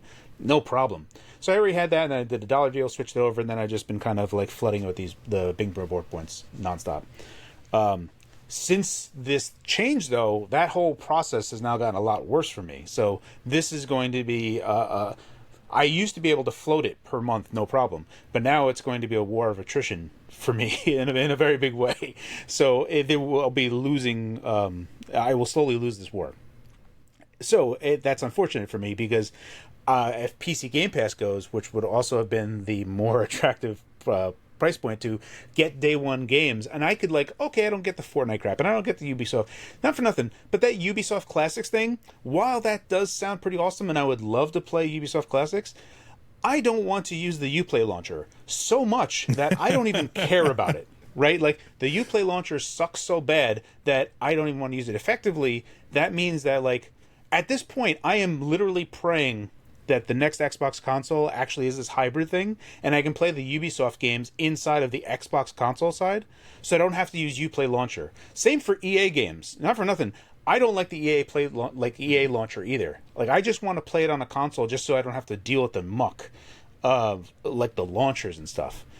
So yes, I have. That's a long-winded way of saying yes, I have it. I love Ultimate. I would have gone to PC Game Pass eventually. So this not being there, effectively, it's like you said, Bill. Like we're at a point where it's like, well, why would I buy? If it's going to be like, oh, this is like PSN, like, all right, I don't need that either. The day one games is the whole reason that I am doing this, because if I didn't have those day one games, I was not buying games day one. I was waiting until they became $20. I was waiting until they became $15. I was like, I don't need to be in the zeitgeist. But now that they're there and I have it, I get to experience it for what they have, and there's a big selection of day one games. So, it's not great. The services that they're adding, to your point, I don't think are super worthwhile. They're trying to cast this really wide net, and I don't know if that's going to pay off for them. So it'll be interesting to where this goes, but it'll be unfortunate to see the PC Game Pass if they're going to be like, oh, just get the premium tier. It's like the premium tier sucks. Like, it's no point to Essentials or Premium. It's just Ultimate or go home. Yeah. Russ, do you subscribe to Game Pass currently?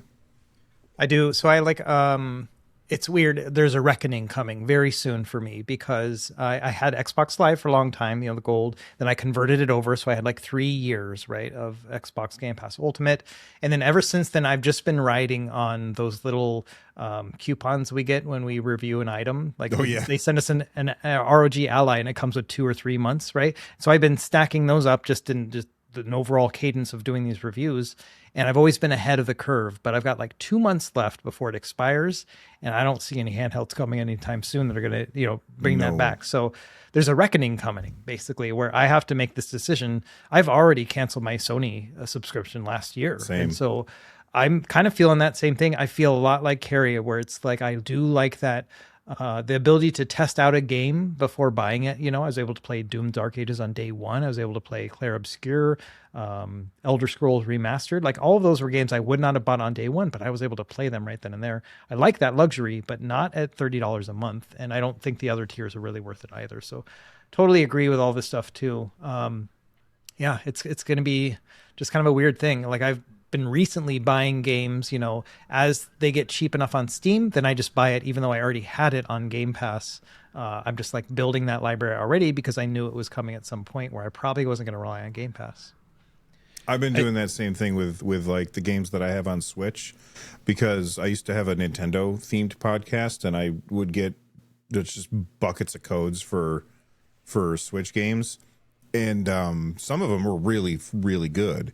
And I have them all on my wish list, and I keep watching for them to go on sale, so that when they do, I'm like, okay, Has Been Heroes is on sale. I got to buy that one right now because it's awesome and nobody knows about it. Anyway, Sorry, Rich, you were going to say something. Yeah, I think, I have a few thoughts, but one of them is, just as Carrie was talking, I'm thinking like, oh, this is Microsoft fighting the wrong fight again, right? Like, you're talking about all the like perks that they're giving, the Ubisoft, Bill, you mentioned the Fortnite, and then Carrie, you hit on the point where it's like, but I don't want to launch the Uplay launcher, right? And so this is the classic fight that everyone else is fighting, and Valve is like in this own area where it's like, no, we want to give you the most convenient experience possible, and we know that, yeah, you are price sensitive, but you are willing to pay a little bit of a higher price for a convenient experience. And that's what Valve is like. That's the same thing with like piracy that Gabe famously has his like thoughts on piracy, which is that it's a service problem, right? And so like, yeah, you are willing to pay for the game.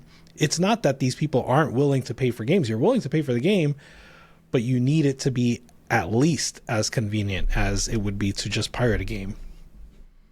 Yeah, and the other thing that it makes me think of, the way that Carrie and Russ were describing this, it reminds me of cable. Like back in the day when we had cable, and I haven't had cable in like almost 20 years at this point, but when we did have cable, and you were like, okay, I want, just for an example, Turner Classic Movies.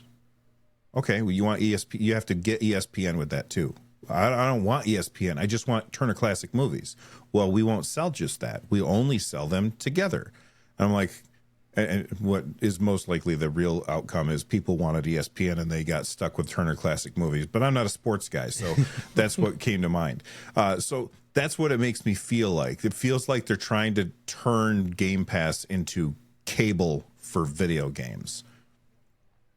So the one thing, so even for Steam, I don't buy, I have bought Ubisoft games, but only if they're old enough.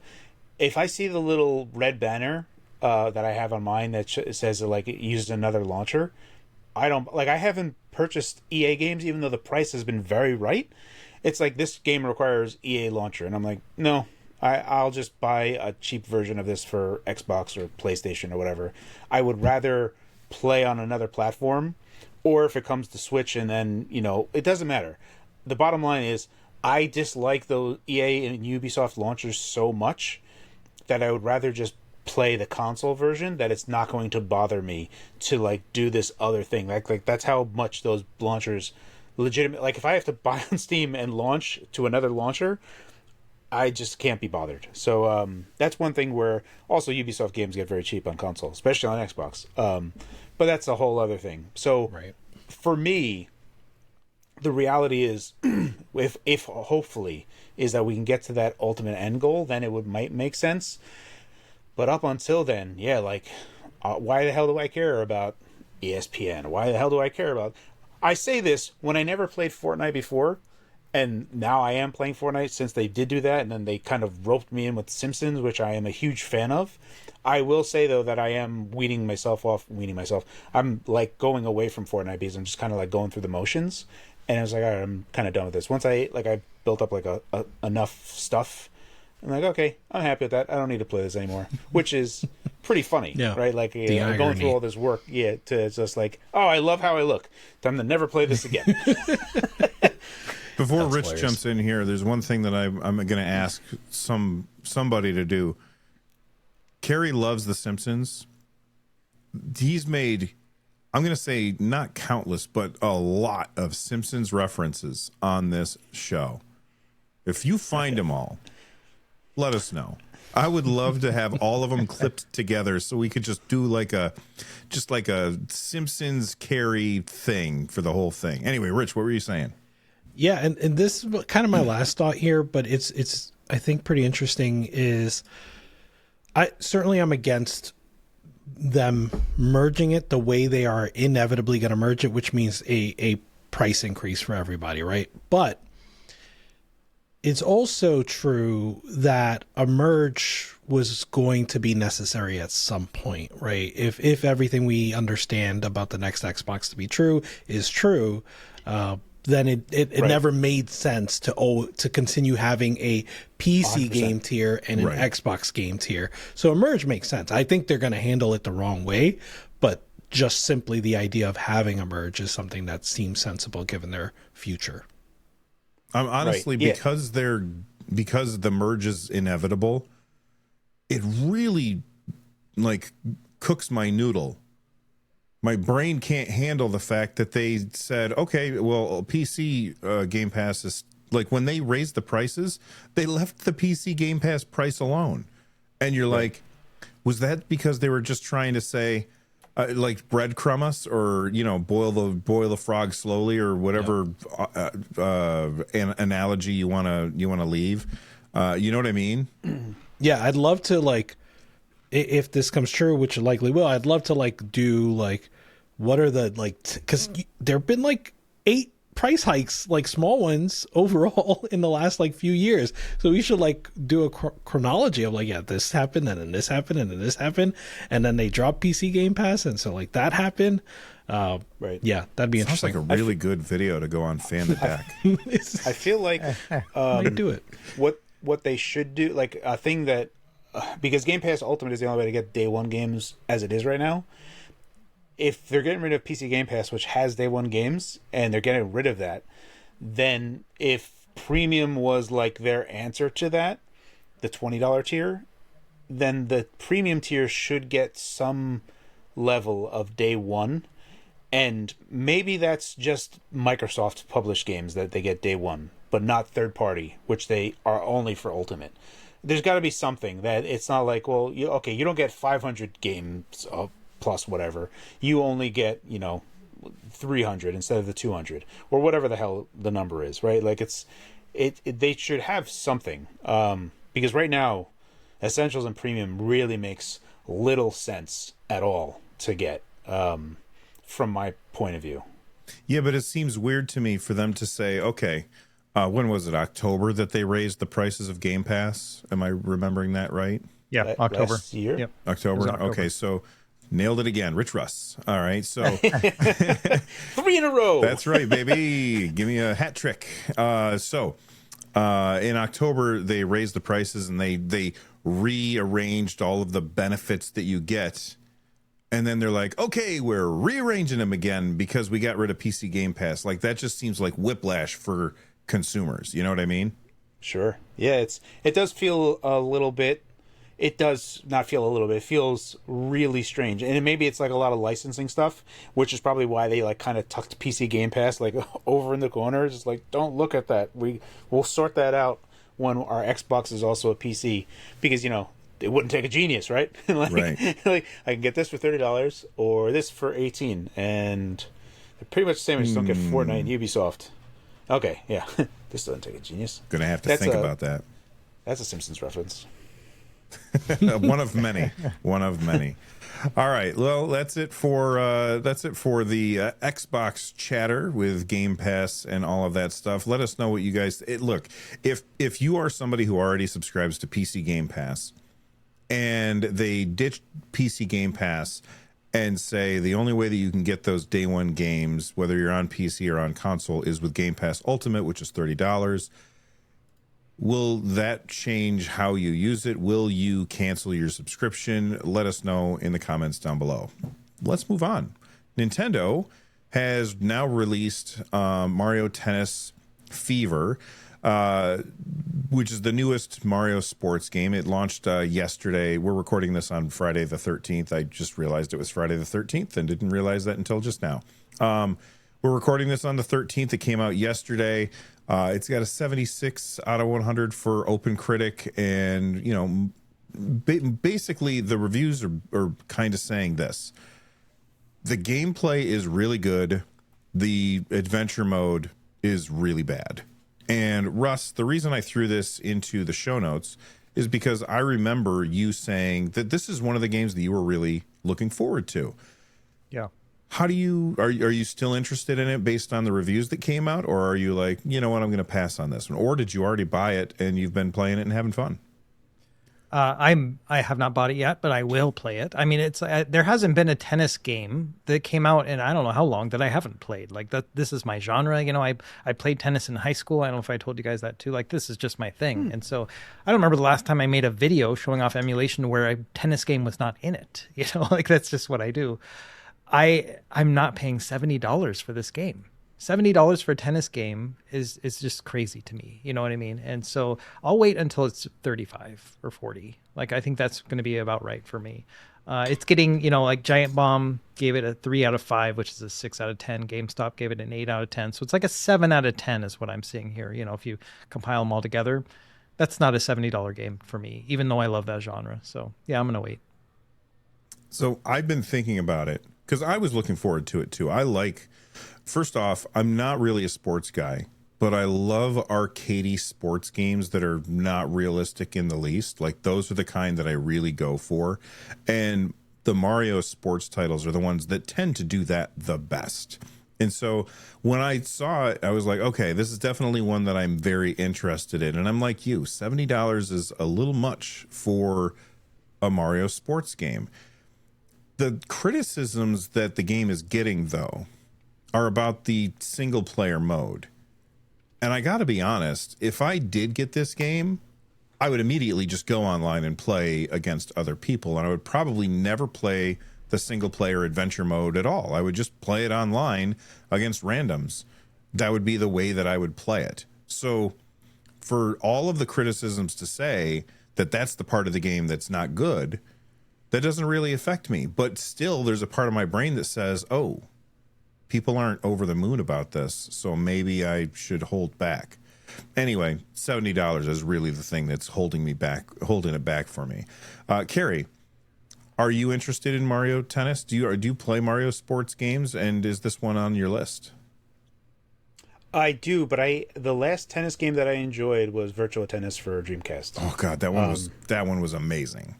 So good. It was like a game that when I was like playing with my brother or playing with friends, it felt like a game that you could genuinely get better at. Mm-hmm. And like it took skill of like what you wanted to, who you picked, how you wanted to play.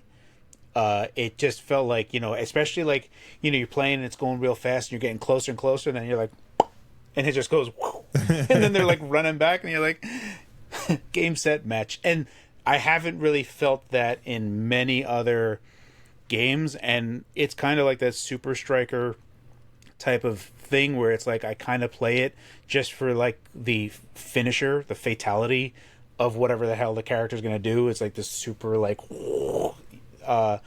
and it's kind of like Fruit Stripe Gump for me for the Mario tennis game, Mario sports games. Like I just play it, flavor's gone, and then I just put it down. So $70 is way too much. But I'll buy it when it gets to its cheapest price.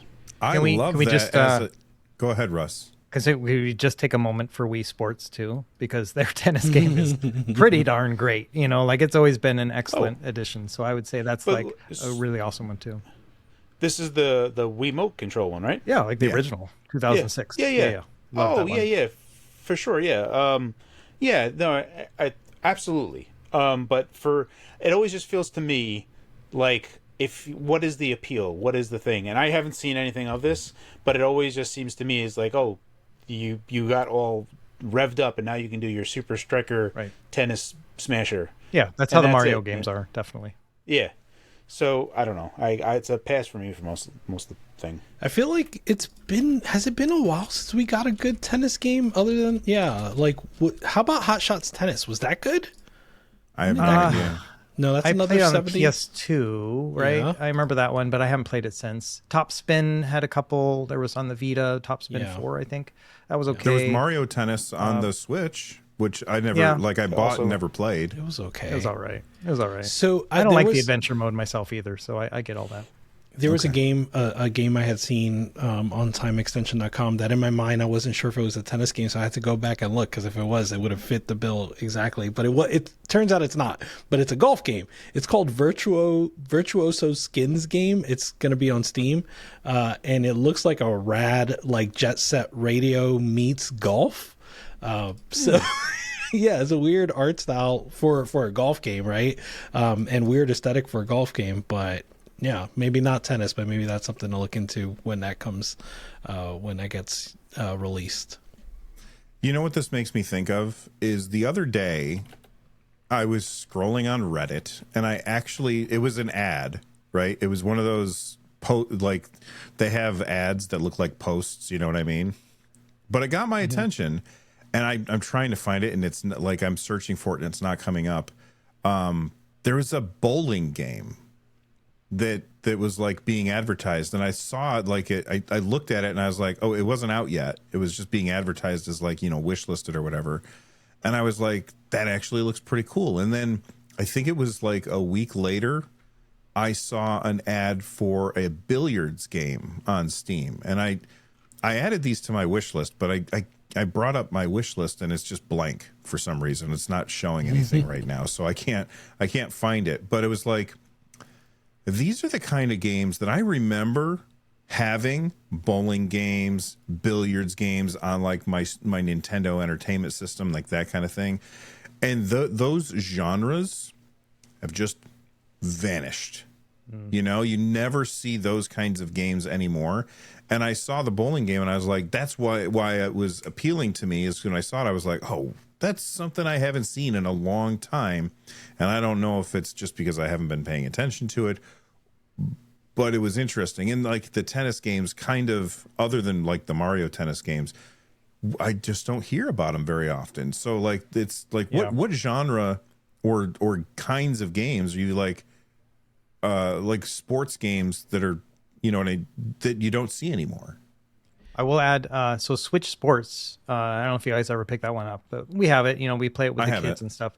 So it has bowling and tennis and badminton in it. So those are all fine, but they don't, I don't know, they just kind of lost the magic that they had previously. I really liked Wii Sports. Like, it's still a game I'm just so amazed at just how fun that was, and just so many different settings, So they have them in some ways, but yeah, I agree. Like, I also feel like there was a much bigger demand for virtual bowling, back in the 80s and stuff, where, I don't think bowling alleys are as hip anymore as they were. So that's true.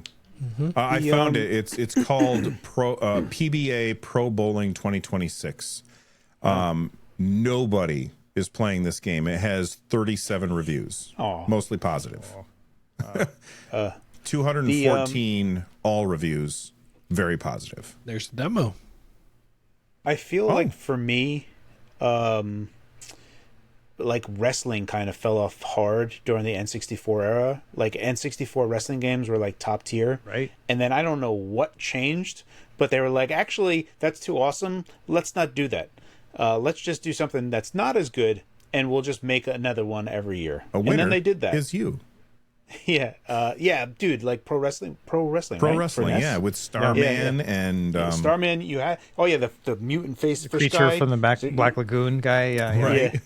Yeah. Like, I just feel like wrestling fell off hard since N64. I have not seen that same type of vibe Right. since then. I haven't played much, but like it just doesn't have that same. Like when THQ made those wrestling games, man, they had the juice, they had the magic for it. Were those Even licensed before that. ones? Yeah, they Were were those licensed, licensed? and, They were and the licensed, new oh, ones okay. are still licensed, but they're just. I would prefer ones that are not licensed. Just make up some nonsense. Well, we had Like pro wrestling. the arcade games were pretty great, like WrestleMania. That arcade WrestleFest, game, yeah, those yeah, were awesome. yeah. And we had like Saturday Night Slam Masters, which is a Capcom game. Like we had those Right. and stuff too. But yeah, I agree. Like I haven't paid any attention to a wrestling game since Nintendo 64 era. I like hearing about Yeah, those. yeah. There were some PS2 era ones, but it was more like Def Jam, that kind of thing. You know, kind of Oh, similar. you know, Def Jam, that also has like fell off the way. That was like a hot thing for like a second. They were like, that was cool. Let's never do that again. I just like I don't know where this is coming from, but like that. There's other games I feel like have like really good stuff. I've looked it up. It's called. It was an XBLA game. It's called Tee It Up. And me and my buddy played it. One thing that I liked about it was a golf game, but when you would, you know, be doing golfing stuff, when you'd swing, when your ball's in the air, you could actually affect its movement in air, so it would like slow down, and there was like this meter of like how much you can kind of nudge it, and it just made it like so that you weren't just like spectating, you actually had like a little bit more influence. So I don't know, I feel like there's always something that comes along. And truthfully, I'm speaking bad on wrestling games that I haven't played. I just like looked at them, and they just don't feel like, I don't know. They just don't feel like they just feel like they're missing something. I have a few, but I should probably just pick up some and start playing. By the way, I think I those have like games. 3 wrestling games that come with humble choice. Right? Yeah. I've never launched any of them. But I think those N64 games and then the Def Jam Vendetta games are the same studio. It's Aki that made. So then yeah, those dudes know how to make like legit like grappling. They know what they're doing. Like the like WCW versus NWO for N64, like fantastic. And then there's so I should probably just look at whatever games those guys are making and just like, oh okay, I'll just get whatever they do. Yeah, I don't see. Yeah, any they haven't more made anything wrestling since games. 2009. Ready to Rumble Revolution. Oh, and then they changed names. Gotcha. Yeah. But even What if they then, got bought? these are all pretty rhythm games, which Right. I don't know. That's unfortunate. Yeah.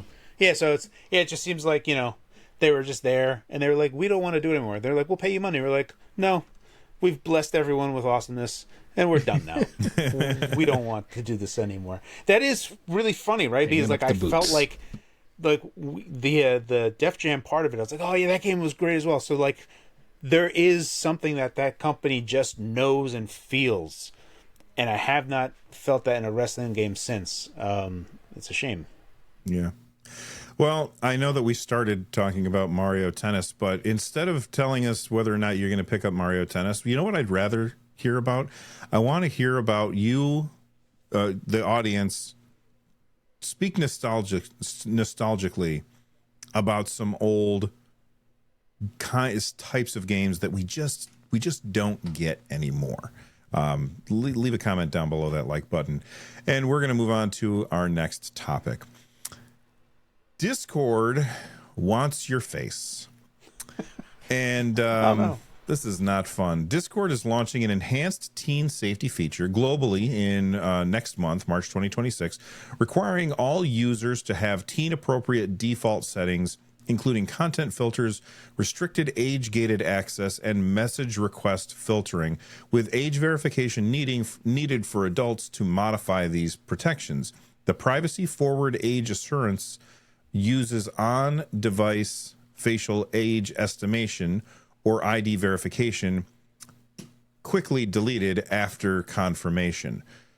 Okay, I have 2 ways of thinking about this. Number one, Discord is a very nasty place, and I like that they're doing something to protect minors. I think that that's a good thing. But at the same time, I do not want to upload a picture of my photo ID to Discord. I don't trust them to... It's not that I think that they're up to no good. I just think they're going to get hacked and my shit will get out there. And I don't want to send my face to them either. And it says it's on device and it's deleted quickly afterwards. But I just don't trust them to do their job the right way. And so this just feels super, like, part of me is like, what's going to happen if, say, I was talking about this with some friends of mine where we were just chatting about stuff, and somebody said, well, what happens if they're looking at a server and they give a server a false flag? Like, I'm not going to sign up for this because I don't do anything. I don't go to any servers that are adults only, right? But what if somebody says something in my server, like jokingly, not posting anything real, but like in the computer says, whoa, that's NSFW, let's lock that server down. And because I haven't verified my identity or whatever, suddenly now I'm locked out of the server that I made. Like, I just don't trust them to get this right. And I posted this in our private Discord server or chat. And Carrie, you were like, well, I'm out. Talk about this, man. What do you think? Yeah, I'm not a big fan of it at all. There's a part of me that I agree with you, like everything that you've said, Bill. Like, I'm in total agreement with everywhere. So ultimately, I don't think that they should do it at all. There's like other ways. There's other ways that we have to figure this out. I don't subscribe to authoritarian means, either giving that to anything. So I ultimately, I don't like it. There is alternatives that I might use. I might just go back to using forums. I stopped using forums because I started using Discord, and I'd rather kind of like go back to using forums to like talk with people and maybe just write longer sentences instead of like the few words I do and just keep hitting enter. Okay, please, God, yes. Actually, this is even better. Fun fact: there's a open source decentralized version of Discord that's coming out called Matrix. Fun fact. I should hesitate to this. I only see the guy talking about it, but I feel like he's involved based on what he was saying. The same guy who's doing the FEX ARM emulation is involved with the coding of Matrix. Okay. So that's cool. So yeah, it looks like if they were to implement this and it just comes down hard and a bunch of stuff just starts getting closed up, because like you said, Bill, like let's just say some nefarious person just like kaboosh, I just like locked up your channel unless everyone starts submitting their face. And it's like that guy, yeah. I don't even know who he was, and he just poisoned everything and just clopped up my whole channel. Like that would, there's just going to be these bad actors that can come along. How do you control those guys? And like, what happened? And is Discord's team going to respond to this in a correct manner? And like, are they going to be like, no, we reviewed everything, and actually your Discord channel sucks.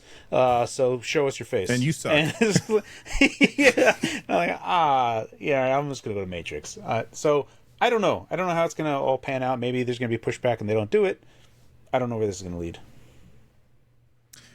Rich?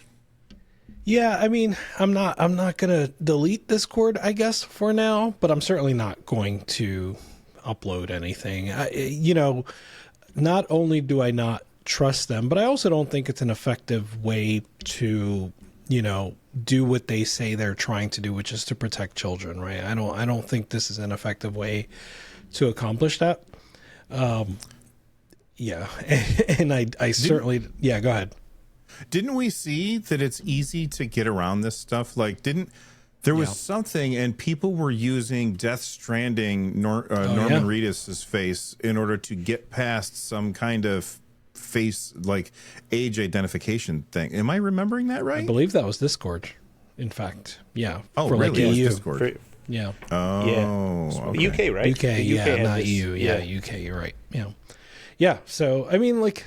And I think they may have even had like a privacy thing after that as well. I don't know. I'll look that up. But either way, I don't trust them.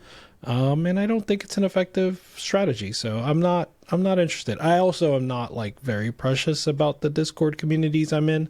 I like them.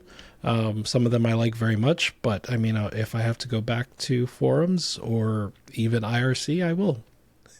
So, IRC or ICQ. Remember ICQ, guys? Barely. Yeah. Fun story real quick. When I used to work for an internet service provider, our boss was like in the next room. And like, so there was like a bunch of people in like cubicles, and then our boss had his office like around the corner. And we would all be like, you guys all ready? Okay. now. And we would send him single letter messages, everybody at the same time. So his computer, because he always had his volume cranked way up, and it would just go, uh-oh, over and over until he came out and yelled at us. And then we would go back to work. He didn't fire you. We eventually did get fired, but it was because they got sued by Verizon for they were using their, like, basically it was a local ISP, and they were using Verizon's lines, as you're allowed to do. And then Verizon said, you can't use it anymore. And so the company couldn't fight Verizon. And so they had to fire a bunch of people. And so eventually the company just went out of business. And that's why I moved to Los Angeles, was because I got fired from that company. And my friend and I were in the car on the way back to my apartment, and he goes, let's move to Los Angeles. And I said, okay. So we did. 3 days later, we left. We were in LA. Russ, are you going to cancel your Discord? Yeah, I got to really read about what this all entails. I use Discord a lot. It's kind of like an inbox for me, mostly DMs, right? Like that's where I get a lot of news and information. It's just easy for people to get a hold of me that way. People like within the community or developers and stuff. And so I would find it to be a pretty big loss if I left Discord, but I also don't want to upload a photo of me and do all this other kind of stuff. Part of me thinks that having a teen appropriate default setting would be fine for my account, so I wouldn't have to do anything. Yeah, I'll just play it by ear, but yeah, I'm not a fan of this, but I'm not sure how much it'll affect me. See, I wonder if people will be able to, let's say that there's a developer who makes a new emulator and they're like, I want to tell Russ about this, but you're not already friends, and they try and DM you. I wonder if that will work, or if they would be blocked from that because you're they're not blocked, but they go to, from what I read, they go to like a separate inbox. So it sounds like the Twitter thing where like you have an inbox in your inbox, like it's like you scroll down, right? And like, oh yeah, so like there's like this unverified kind of thing. So I think it's a separate inbox. So I already have something like that set up. I don't know. It's been years since I got into the settings, but like I get message requests. I don't ever get a DM, right? Like it all goes into this bin, and then I have to go in and agree to see it or not, basically. So I already have that all stuff set up just because I was getting bombarded, So that's why I'm thinking that maybe these new settings changes won't actually affect the way I use Discord already. Fair enough. Well, let us know what you guys think of Discord's changes in the comments down below. And submit your face in the comments. Yes, submit your face in the comments. Yes, send us your face. Don't send us your face. Don't send us your face. Don't send no faces. No faces. Just maybe smiley faces, emoticons, emotes. All right. You know what? We also have a couple other things to talk about, but I think I want to move on and talk about the games that we've been playing. Rich, we did this thing a few episodes ago where we were looking at steampowered.com/personal calendar, if I'm remembering the URL correctly. I think it's just /calendar, but yeah, they call it your personal calendar. And we were talking about the games that were in our calendar, and I saw one that was called Marbles, and I said, this looks really cool. I want to play this. I added it to my wish list, but you bought it. Yeah, unfortunately, this is a game that does not have a demo. And I think it was on sale, and I'm sorry, you're right, it is personal calendar. But yeah, I think it was 4 in a row. Why did I bet against Bill? I should have known better. Jeez. Today's my day, baby.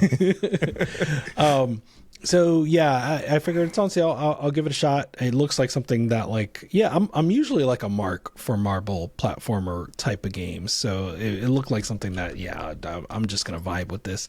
And unfortunately I didn't, it wasn't for me, where I hate to badmouth like an indie game, and this game does have great reviews. So, if you want to try it, you should try it.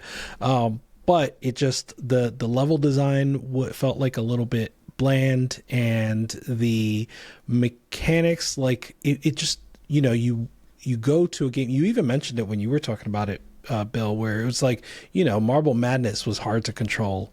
And like you go to a game like this where it's released in 2025, 2026, and you expect, something that's much better in terms of controls.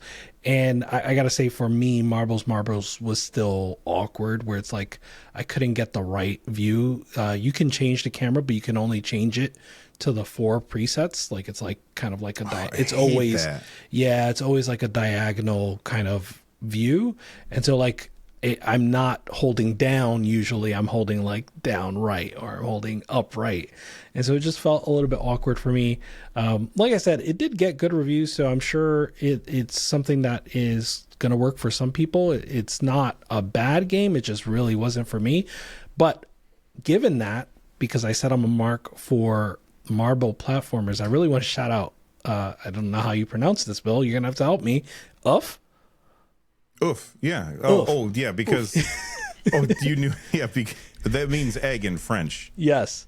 So that's the name of the game, Oof, and you play as an egg. So it's just the like tiniest twist on the marble platformer, but it's like so impactful to the gameplay, as you can imagine. And I spent like, time trying to like rock myself to get myself like to the right angle so I can just roll forward, and then I would have to like turn a corner, so I have to rock myself again, and now I'm like I have to make like a small jump, so I have to like position myself and then jump. So this is a game by Ink Repair, who is just a really prolific indie developer. I think he made, what's the sausage puzzle game? Sausage, dang it, sausages. I'll find it. Steven's Sausage Roll. Thank you, Steven's Sausage Roll, which was a really good like Sokoban game. And here he is with like a platformer now, and this is just a demo that's available, presumably for Next Fest. But it is an amazing demo, and I can't wait for the full game. So, okay, when you're playing Oof, are you constantly trying to make it so that your egg is on its side?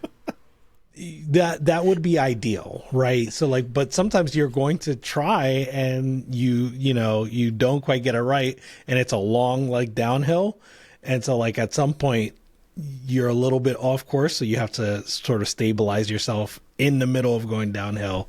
So okay, it's a lot of like, what it's like. It's not all the way Fadian. We've talked about Fadian before. Fadian is like the subgenre of like Bennett Foddy like games. So games like Getting Over It, where it's like, oh, no, thank you. It's not quite that bad. I promise. You should try the demo. Please just try the demo. I will. It's a short demo. But there's this feeling of trying to navigate not just a game or not just a level, but just your own body, like figuring out how you move your own body in the game. Can we get our linguistics expert on how to properly pronounce please. This?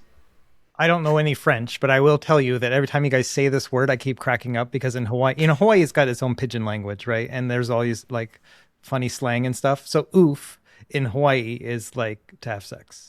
That's what it. So you could say like the most vulgar way you could say it is like what, like oof. That means like that's like saying you want to have sex, like in the worst possible way, right? And so every time you guys, the worst possible like the most way. vulgar, like the non-attractive way of Upside saying down. it, right? Exactly. In the back of Volkswagen. You guys are like, oh yeah, and so I'm over here playing oof, and I'm just like, don't say that. Too late. Yeah, I don't I know have any the balls French, to say but, it. I see what you did there. So I believe it is oof is how you say it, because my French teacher told me that, and she was not from France. She was from Switzerland. So maybe she had an accent, but then it was further reinforced in one of my all-time favorite little bits that are on the West Wing is when, if you've never watched The West Wing, it is the greatest show ever made. But Leo's secretary says, why do they only have one egg for breakfast in France? And the punchline is because in France, one egg is enough. And that's the joke. So I think I'm saying it right. Sounds right to me. It's correct. Yeah. All right. Downloading right now, by the way, Rich. The demo. The demo. So I will give it a shot if I remember. There are so many. We can talk about it next week. There are so many good demos coming. Or here let's do already. a whole segment next Yeah. episode. I got to play Replaced. Real Yes, bad. sir. Real bad. All right. What have you been playing, Carrie? Nothing respectable. So pass. Well, hold on, because Ouch. I promised my son I would ask you, because you mentioned that you bought a game, and then Rich said that he didn't like the demo, and I don't remember the name of the game, but then my son said, have you heard about this game, Reanimal? Yeah. Oh, Reanimal, yeah. So I have it. Oh, but you haven't played it yet? I haven't played it yet. Okay. No, I looked at it and it looked kind of cool, so I was like, Yeah, Reanimal is from the developers of Little Nightmares and Little Nightmares 2. Yeah. And so they have like this huge cult following. And for me, Reanimal is not kind of similar to Marbles, but even more into like, this is clearly a functional game that will have fans. There is no doubt about that. It's a little bit like Inside, a little bit like Limbo, right? Yeah, Limbo, yeah, those yeah. vibes. And it's more co-op focus. But Yeah. like, I don't know, there was just some awkward moments in terms of controls, and like a part of the game where like I thought you were supposed to do something, or I thought you could do something. That's right. So like it's co-op, but you can play single player, right? You just control both characters. And so there's this like cart thing where like, you know, you have the train right, cart the train thing. cart where Yeah. you can do that, right? But except Oh, I got you. except you seesaw. can't. You can't do it. Like I put both characters up on their respective parts and tried to do it, and you couldn't. And I guess just in the game you can't, because like I watched a streamer and they ran into the same thing. And so that to me is just like, why would you put this here if you can't do that, right? I know it's a small nitpick thing, but also for you, Bill, it's a very like gory game for no reason. Oh, It fair might enough. be Yeah. it might be a full throttle puzzle thing. Where you come back The to it LucasArts later, game?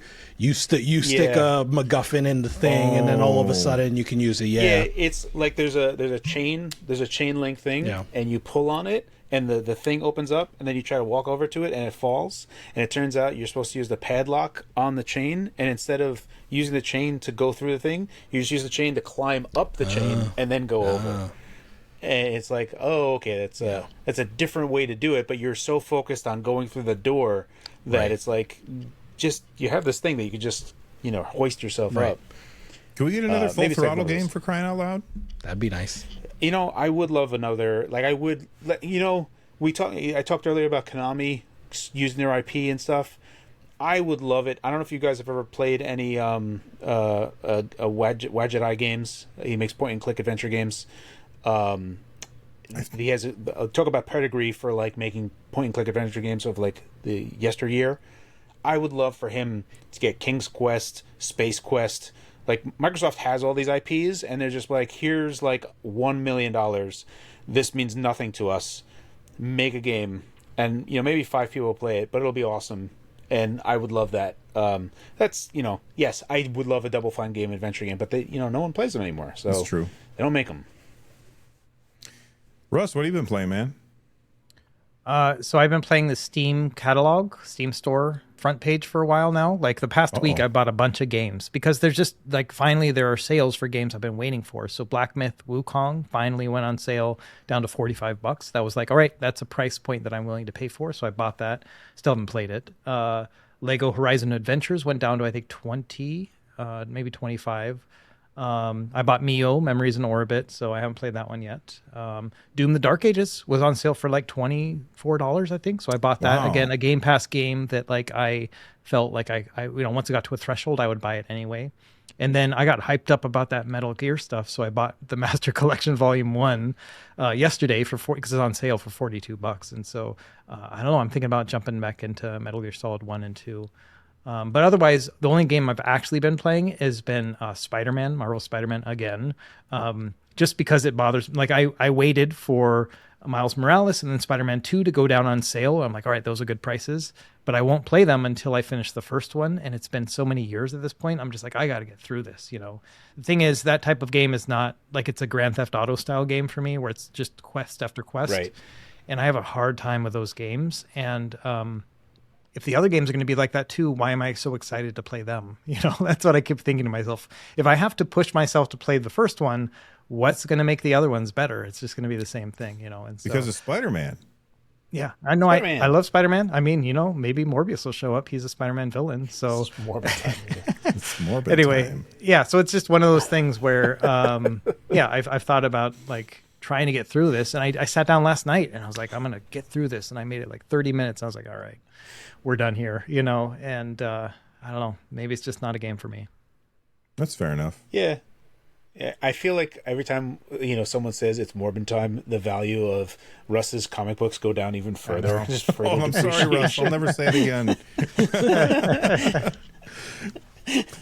All right. Well, before we get out of here, I want to hear what these guys have been working on so I know what to queue up on my YouTube player. So, Russ, what have you been working on, man? So my next video will be about this new front end called Cocoon that just came out. So it works on like 2-screen devices like the Thor and then single screen devices. So it's kind of got like a Wii sort of look to it. Like I can move around here and then let's see if I can open a game up. And so it's all very tile like located or designed, and it's nice. It's fun. It's very lightweight, and the nice thing is that it has emulation station integration, and so I didn't have to re-scrape any of my art. I just had to point to my folder, and then it imported it in, and so that's kind of nice that I didn't have to redo anything. So I can have both front ends running at the same time on the same device without having to re-scrape. So That sounds. I'll have a guide video about that one out. Yeah. That sentence sounds really nice when you say it. You should say it many times in that video. Emulation station integration. It's not quite alliteration, Yes. but it is along those Yes. lines. Getting there. So emulation station alliteration. There's like there's a rhythm to it, It almost feels like you're singing. Yeah, the emulation station. Yeah. Anyway, Anyway, is that video going to be out by the time this podcast is out? Yeah, it'll be out tomorrow, so it'll be out before the podcast, and it's a free app too. It's great. So it's in Awesome. beta, but it's pretty mature. I'll be watching it. Carrie, partway through the episode, you were like doing stuff down on the side. Were you setting up your Steam machine so that you could run the? Yeah, I knew it. My Steam machine simulacrum. Yeah, I figured I could listen to you guys talk podcast style, and I was like, let me just go ahead and plug these things in. So yeah, I'm just gonna run like 3 games before with my previous build, and then just update. And if Mess 26 loads up, if it doesn't, I'll figure it out. But and then run before and after. I figure I can make a quick video of that and be like, it's bazillion times better. And then people are like, yes, I knew it. Or it doesn't. And who knows? And then, if you don't say it's a billion times better, then you know that the comments are going to be like, you're a shill and you hate Steam and we hate you and all that stuff. Yeah. Because that's what happens. Yeah. Rich? I'm going to be going on, busy. man? I'm going to be busy watching all your guys' videos. It's That's gonna be fair. awesome. You got a game to plug, like a demo or something to plug. Like I know you already did. Oof. Yeah, I did a few. I'm gonna Russ. go. I'm gonna go with Jump King since I didn't get to talk about that. I've What is been it? Jump King. So there's no demo. It's just an older Fadian game. So the reason I want to plug it here is because I'm trying something new when it comes to Fadian games. I've never finished one. One day I would like to finish one. And the way I'm trying to attack this one is to only do 15 minutes per day. I think that's the right approach. It's kind of like the learn a language, like the Duolingo style. I was totally going to make a joke about that. Yeah. It's working. I've made it further than I've made it before, and I don't feel stressed. I'm like, if I don't, then I just let it go. But I usually make some sort of progress in those 15 minutes. So that's my style. Somebody should make it one of those kind of games where you can only play for 15 minutes a day. That is a great idea. And you have a I think leaderboard. There's a game like that. Oh, there actually is a game like that. It came out a while ago. You make choices, and every choice you make is permanent. You can't replay the game. When you play the game, you just get the ending. And it. I have to look it up, but yeah, they go through pretty long lengths to make sure that you can't just delete it and reinstall it. You have to do a whole new machine to play through it again. I have to figure it out. It's like a nothing game, but it's It's a sad game, but it's interesting like Okay. that. Kind of like the game that I keep trying to play, and I keep stopping because I hate the controls so much. Rich, what's the name of the and Sam And Roger. and Roger? Four, Just yeah, a 4, I'm stuck no at 4. 5. Yeah. Every time I open up Yeah. that game and I'm trying to drag some shit around with my freaking mouse, and I'm like, oh my god, I hate the controls. That's unfortunate. But yeah, it's can be frustrating.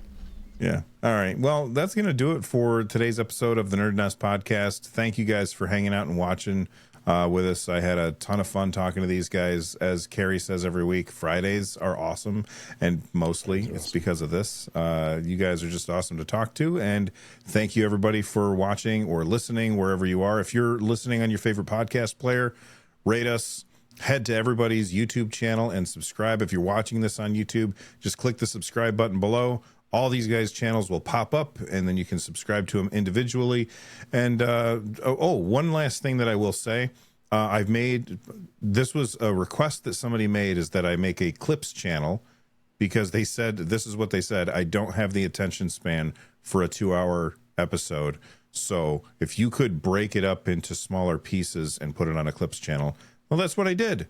And so there'll be a link down below that you guys can check that out. But anyway, from the Nerd Nest, I'm Bill. Thanks for watching.